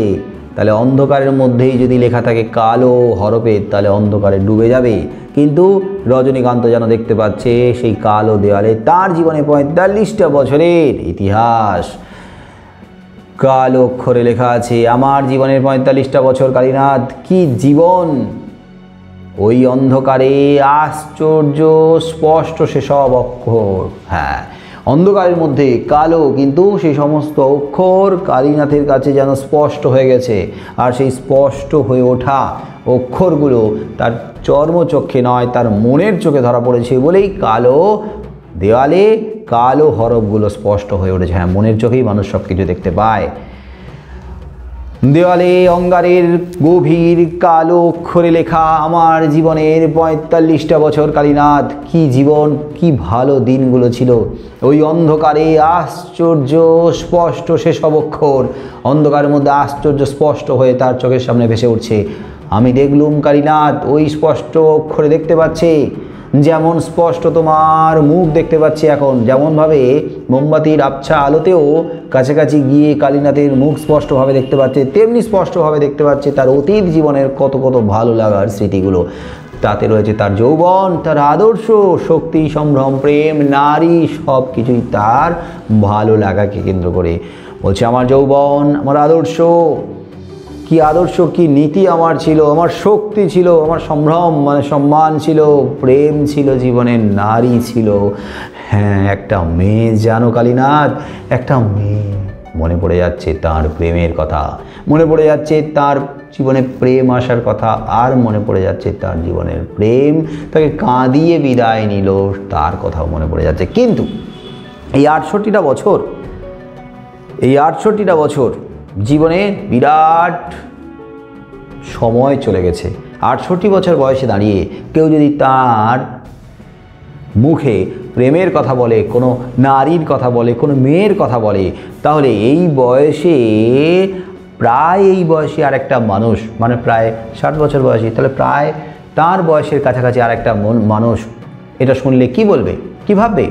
যে রজনীকান্ত চট্টোপাধ্যায় বোধহয় এই মদের নেশায় সত্যি আচ্ছন্ন হয়ে আছে, অভিনয় করেছিল, ক্লান্ত হয়ে গেছে, ঘুমের ঘোরেও যেন ঠিকমতো স্বাভাবিক নয়। তাই কালীনাথ তাকে বলছে ঘুম পাচ্ছে, ঘুমোবেন চ্যাটার্জি মশাই? আপনার কি ঘুম পাচ্ছে চ্যাটার্জি মশাই? আপনি কি ঘুমোবেন? যে ঘুম পাচ্ছে কি না তাকে জিজ্ঞেস করেছে। সত্যি ঘুম পেয়ে এলেই বলে আবোল তাবোল বকে, হ্যাঁ একে তো মদের নেশাতে আবোল তাবোল বকছে আর ঘুম পাচ্ছে, তাহলে রজনীকান্তকে ট্যাক্সিতে তুলে দেবে, বাড়ি পৌঁছে দেওয়ার ব্যবস্থা করবে কালীনাথ। তো ঘুম পাচ্ছে, ঘুমোবেন চ্যাটার্জি মশাই? কিন্তু ঘুমের ঘরে যে বলছে না, এখানে সে তার অতীত স্মৃতিতে সত্যিই ডুবে পড়েছে। একাকিত্ব নিঃসঙ্গতার কারণে, কষ্ট থেকে, যন্ত্রণা থেকে একটা মানুষ হতাশাগ্রস্ত হয়ে বলছে যে তার জীবনে প্রেম এসেছিল, নারী এসেছিল, কিন্তু সেই নারী, সেই প্রেম তাকে কাঁদিয়ে বিদায় নিয়েছে, তাকে একেবারে তছনছ করে দিয়েছে। তার জীবনে যেন ঝড়ের মতো এসেছে, একেবারে তুফানের মতো ওলট পালট করে দিয়ে গেছে। কিন্তু কালীনাথ এগুলো উপলব্ধি করতে পারলো না, বুঝতে পারলো না। তাই বলছে যে ঘুম পাচ্ছে, ঘুমোবেন চ্যাটার্জি মশাই? রজনীকান্ত বলছে অতীত স্মৃতিচারণায় ধরা পড়েছে তার জীবনের প্রেম। তখন আমার বয়স বেশি না, সবেই লাইনে এসেছি। রজনীকান্তের বয়স তখন বেশি নয়, একেবারে সদ্য যুবক, তরুণ, সবেই লাইনে এসেছে, মানে অভিনয়ের লাইনে, অভিনয়ের এই নাটকে এসেছে, অভিনয়ের জগতে এসেছে। সারা দেহ মনে ফুটছে টকবক করে উৎসাহ। প্রথম এসেছে কি উৎসাহ, অভিনয় করবে, একটার পর একটা অভিনয় করবে, দাপটের সঙ্গে অভিনয় করবে, সারা দেহ মনে টকবক করে ফুটছে উৎসাহ, দারুণভাবে উৎসাহিত যে অভিনয় এসেছে, অভিনয় করবে, দারুণ ব্যাপার। এবং অভিনয়ও করছে দাপটের সঙ্গে, মঞ্চ কাঁপিয়ে অভিনয় করছে, দর্শকদের মধ্যে সাড়া জাগিয়ে দিচ্ছে, সাড়া ফেলে দিচ্ছে। তার সেই অভিনয় দেখে একটা মেয়ে মুগ্ধ হলো। একদিন একটা মেয়ে থিয়েটার দেখে প্রেমে পড়লো আমার। রজনীকান্তের থিয়েটার দেখে, রজনীকান্তের অভিনয় দেখে রজনীকান্তকে ভালোবেসে ফেললো, রজনীকান্তের প্রেমে পড়লো একটা মেয়ে। বিশ্বাস করো, সে বেশ বড় লোকের মেয়ে। হ্যাঁ, যে মেয়েটা রজনীকান্তকে ভালোবেসেছিল বড় লোকের মেয়ে ছিল, ধনী লোকের মেয়ে, বেশ সুন্দর দেখতে ছিল মেয়েটা, খুব সুন্দর, খুব সুন্দরই ছিল। ওর বাপের টাকা পয়সাও ছিল অঢেল। হ্যাঁ, ওর বাবার অনেক টাকা পয়সা ছিল, যথেষ্ট বড় লোকের মেয়ে। আর মেয়েটার চেহারা কেমন, বেশ লম্বা লম্বা। রজনীকান্তও তো লম্বা চওড়া ছিলেন না, তার সঙ্গে বেশ মানানসই। মেয়েটাও বেশ লম্বা, ফর্সা, রজনীকান্তও ফর্সা, কারণ ব্রাহ্মণ মানুষ। সুন্দর, রজনীকান্তও সুন্দর। আর মেয়েটা ছিপছিপে গড়নের, রজনীকান্তও নিশ্চয়ই ছিপছিপে গড়নের, বলিষ্ঠ। কারণ রজনীকান্ত এই বয়সে নিজের শরীরটাকে, নিজের চেহারাটাকে তো মেনটেন করবে না, কারণ নায়ক হিসেবে থিয়েটারে অভিনয় করছে। তাই ছিপছিপে গড়নের, একেবারে রজনীকান্তের সঙ্গে মানানসই। আর উঠতি বয়স মেয়েটার, রজনীকান্তের বয়সের সঙ্গেও কিন্তু যথেষ্ট মানানসই। আর মনটা ছিল দারুণ ভালো, মনটাও ছিল দারুণ ভালো, খুব ভালো ছিল তার মন। সত্যি ভালো মনের একটা মেয়ে, কোনো ঘোর প্যাঁচ নেই মনের মধ্যে, কোনো ঘোর প্যাঁচ, কোনো জটিলতা, কোনো মার প্যাঁচ নেই, কোনো জটিল কুটিল বুদ্ধি নেই, একবারে সহজ সরল, একবারে সাদা সিধে মেয়েটা। সত্যি খুব ভালো মনের দিক থেকে, সব ভালো তার। শুধু মন কি ভালো, তার শরীর স্বাস্থ্য চেহারা সব কিছু ভালো, একেবারে উপযুক্ত রজনীকান্তের সাথে। কিন্তু ওরই মধ্যে কোথায় যেন আগুন লুকিয়েছিল, আগুন, তীব্রতা, ব্যক্তিত্বময়ী এক নারী, ব্যক্তিত্বময়ী একটা মেয়ে, কোথাও যেন একটা আগুন লুকিয়েছিল।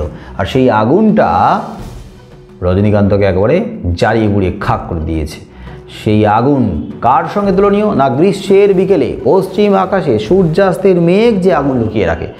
গ্রীষ্মকালের বিকেলবেলা সূর্য যখন অস্ত যাচ্ছে, তখন সূর্যের সেই প্রচণ্ড আগুনটা যেমনভাবে মেঘের মধ্যে লুকিয়ে থাকে, মেঘটা যেমন জ্বলজ্বল করে, তো সেই পশ্চিম আকাশে মেঘের মধ্যে সূর্য যে আগুন লুকিয়ে রাখে বিকেলবেলায়, বিশেষ করে গ্রীষ্মের বিকেলবেলায়, প্রচণ্ড গরম, তো সেরকম একটা জ্বালাময়ী কোথাও না কোথাও ব্যক্তিত্ব ওই মেয়েটার মধ্যে ছিল।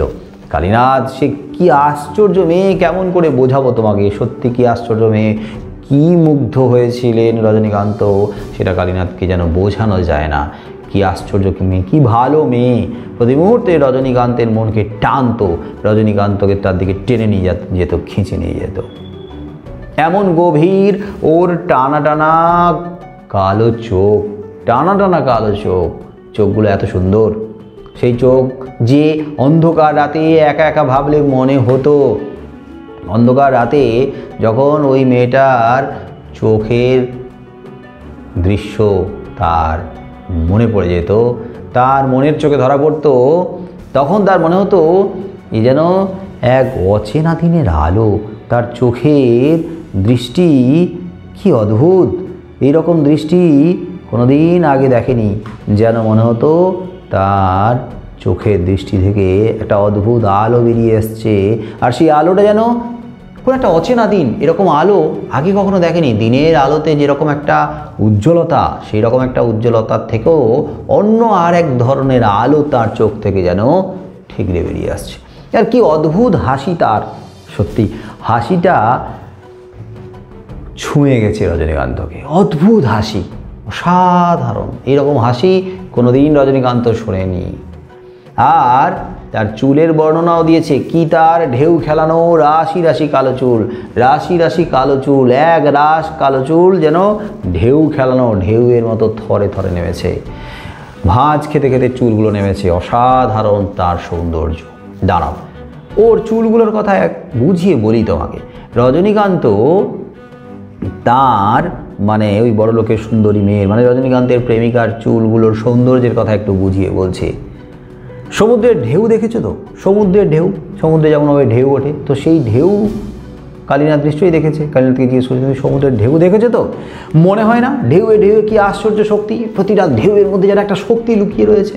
ওই ঢেউগুলো যখন আজড়ে পড়ে তীরে বা কূলে, সেই তীরে বা কূলে আজড়ে পড়ে প্রতি মুহূর্তে শক্তি, ওই ঢেউয়ের মধ্যে যে শক্তি নিহিত রয়েছে, সেই শক্তি দিয়ে কূল বা পাহাড়টাকে ভেঙে নিয়ে যাওয়ার চেষ্টা করে না?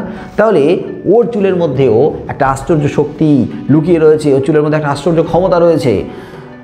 জানো তো, যদি তোমার বয়স কম হতো, যদি দৃষ্টি থাকতো তোমার, যদি দেখতে ও রাশি রাশি কালো চুলের ঢেউ, তাহলে তোমার ধারণা হতো, সত্যি তোমার বয়স যদি কম হতো, এই প্রায় 60 বছর বয়সে তো তুমি বুঝতে পারবে না। 60 বছর, প্রায় 60 বছর বয়সে তো তোমার প্রেমিক মনটা নেই, মরেই গেছে। কিন্তু তোমার যদি বয়স কম হতো, আমি যে বয়সে প্রেমে পড়েছিলাম সেই বয়সটা তো যদি তোমার হতো, মানে রজনীকান্ত বলছে কালীনাথকে, তাহলে তুমি বুঝতে পারতে। আর তোমার যদি দৃষ্টি থাকতো, তোমার দেখার মতো প্রেমিকের চোখ থাকতো, তাহলে তুমি বুঝতে পারতে যে কেমন করে দুর্গম পাহাড়কে ধসিয়ে দেয় পাহাড়ি নদীর দুর্গম খরস্রোত, কোন অমোঘ শক্তিতে সমস্ত পাহাড় থরথর করে ওঠে, তীব্র আক্ষেপে ভেঙে চুরমার হয়ে যায়, মুহূর্তে প্রলয় ঘটে যায় পৃথিবীতে। তখন কি মনে হতো না তোমার, এ ঢেউ যদি আমাকে ভাসিয়ে নিয়ে যায় তো যাক, আমাকে উল্টে পাল্টে দিয়ে যদি জীবনের খেলা খেলতে চায় তো খেলুক। আবেগে আত্মহারা হয়ে গেছে রজনীকান্ত। রজনীকান্ত এখন তার চোখের সামনে তার জীবনে প্রেমের কথা দেখতে পাচ্ছে। তার জীবনের আসা প্রথম প্রেম তার চোখের সামনে ভেসে উঠেছে। টের পাচ্ছে এ যেন অনেক দিনের আগের নয়, এই যেন রজনীকান্ত 68 বছর বয়সে দাঁড়িয়ে নেই। রজনীকান্ত যেন সদ্য যুবক, অভিনয়ের জগতে এসেছে, প্রেমে পড়েছে, আর তার সুন্দরী প্রেমিকার দিকে এক দৃষ্টিতে তাকিয়ে রয়েছে, তার চোখের দিকে, তার হাসির দিকে, তার ঢেউ খেলানো চুলের দিকে। আর সেই ঢেউ খেলানো চুলের মধ্যে যেন একটা অমোঘ টান রয়েছে, শক্তি রয়েছে। কেমন সেই শক্তি, যেন টেনে নিয়ে যায় রজনীকান্তকে দুর্গম পাহাড়কে ধসিয়ে দেয় পাহাড়ি নদীর দুর্গম খরস্রোত। পাহাড় থেকে যখন বর্ষার পাহাড়ি নদী দুর্গম গতিতে নেমে আসে, সেই পাহাড়ি নদীর মধ্যে তার খরস্রোতের মধ্যে প্রচণ্ড শক্তি থাকে। সেই পাহাড়ি নদী তার খরস্রোত দিয়ে যেমনভাবে ভাসিয়ে নিয়ে যায়, ভেঙে নিয়ে যায়, ঠিক তেমনিভাবে ওই চুলের মধ্যে এতটাই তীব্র আকৃষ্ট করার মতো ক্ষমতা রয়েছে, সমস্ত কিছুকে একদিকে সরিয়ে দিয়ে রজনীকান্তকে টেনে নিয়ে আসে। কোন একটা অমোঘ শক্তিতে, অমোঘ শক্তি, একটা অদ্ভুত শক্তির গতিতে যেমনভাবে সমস্ত পাহাড় থরথর করে কেঁপে ওঠে ওই পাহাড়ি নদীর তীব্র আঘাতে, ঠিক তেমনি রজনীকান্তের মতো মানুষের শক্ত কঠিন মনটাও যেন কাঁপিয়ে দিয়েছে, শক্ত পাহাড়ের মতো কঠিন পাথরের মতো কাঁপিয়ে দিয়েছে দুর্গম নদীর খরস্রোত। এখানে দুর্গম নদীর খরস্রোত বলতে বড়লোকের সুন্দরী মেয়ের, রজনীকান্তের প্রেমিকার প্রেম ভালোবাসা, তার মায়া, তার মোহ, আর রজনীকান্তের মনটা যেন পাহাড়ের মতো, সেই পাহাড়ের মতো কঠিন মনটাকেও নাড়িয়ে দিয়েছে, কাঁপিয়ে দিয়েছে। তাহলে এই রকম অবস্থায় মুহূর্তে কিন্তু প্রলয় ঘটে যায় পৃথিবীতে, তীব্র আঘাতে। তখন কি মনে হয় না তোমার? তখন তো তোমার মনে হবে, তখন তোমার মনে হওয়া উচিত যে এই প্রেমে যদি ভেসে যাই তো যাক, এই প্রেমের ঢেউ, এই অমোঘ আকর্ষণ যদি তাকে যেদিকে খুশি ভাসিয়ে নিয়ে যায়, যাক। অভিনয় পরে, প্রেমে ভেসে যাওয়া আগে তার মনে হবে তখন।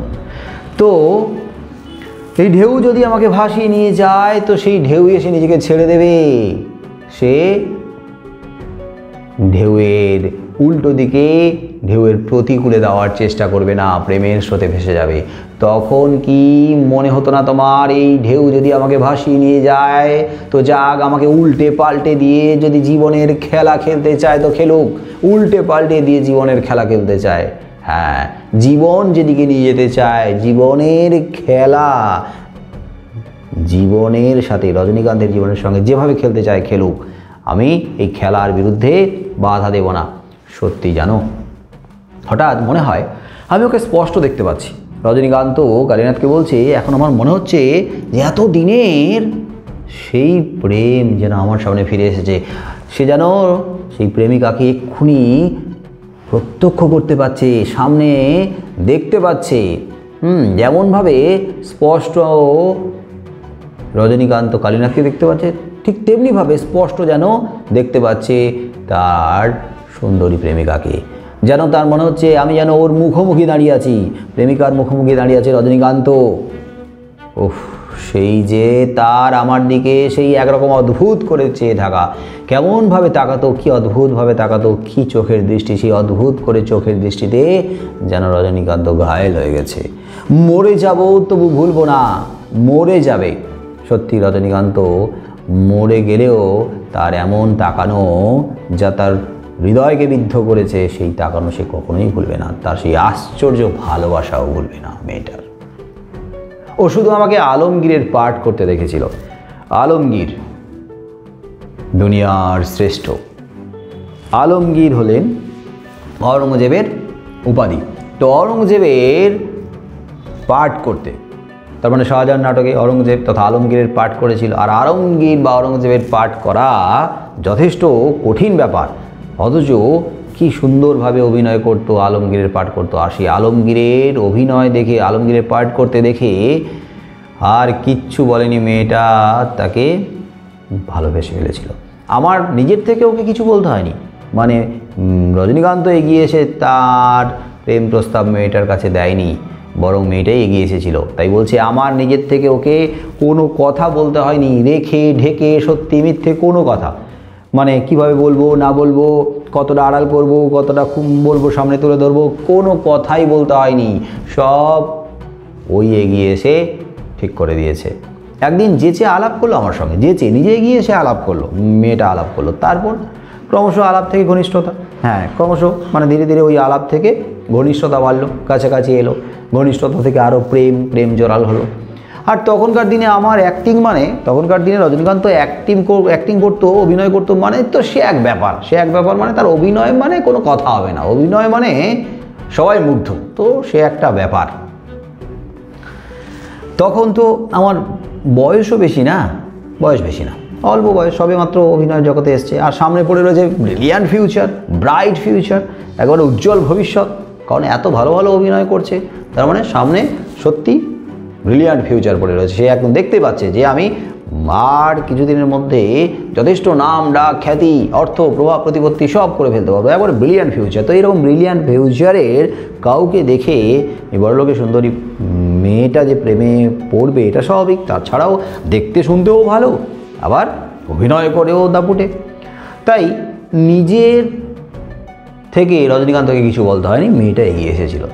আর তখন নিজের উপর কত জোর ছিল, জোর মানে এখানে আত্মবিশ্বাস ছিল নিজের উপর। হ্যাঁ, আমি পারবো, যে কোনো ধরনের চরিত্র দিক না কেন সব ধরনের চরিত্রে আমি অসাধারণভাবে অভিনয় করে ফেলবো। তো নিজের উপর এই যে জোর বা আত্মবিশ্বাসটাই বড় কথা। আত্মবিশ্বাস হারিয়ে গেলে মানুষ কিন্তু দাঁড়াতে পারে না। তাই তোমরা প্রত্যেকেই আত্মবিশ্বাসটাকে বজায় রাখবে, যত ধরনের বাধা বিপত্তি বা সমস্যা আসুক না কেন।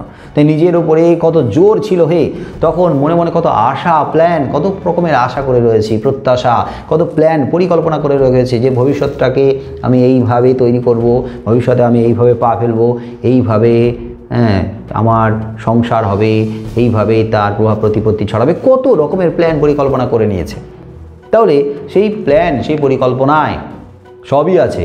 আবার প্রেম এলো, এইবারে প্রেমটাকে বিয়ের মধ্য দিয়ে পরিণতি দিতে হবে। সংসারের জন্য এগোতে চাইছে রজনীকান্ত। তাই রজনীকান্ত একদিন এগিয়ে গিয়ে তার সুন্দরী প্রেমিকাকে বলল, একদিন ওকে বললাম, অনেক দিন তো আলাপ হলো আমাদের, অনেক দিন তো আলাপ হলো, হ্যাঁ আলাপ হলো, প্রেম হলো, তাহলে এবার একে স্বীকৃতি দিতে হবে, চলো এবার বিয়ে করি, বিয়ের মাধ্যমে আমরা স্বীকৃতি দিই। বিয়ে করার জন্য প্রস্তাব রাখলো রজনীকান্ত। এমন করে আর কতদিন থাকবো আমরা? হ্যাঁ, এমন করে শুধু প্রেমিক প্রেমিকা হয়ে আমরা কতদিন থাকবো? সামাজিক একটা স্বীকৃতি তো দিতেই হবে। তো তাহলে বিয়ে করি, সংসার করি, এই বলে প্রস্তাব রাখলো, বিয়ের প্রস্তাব রাখলো।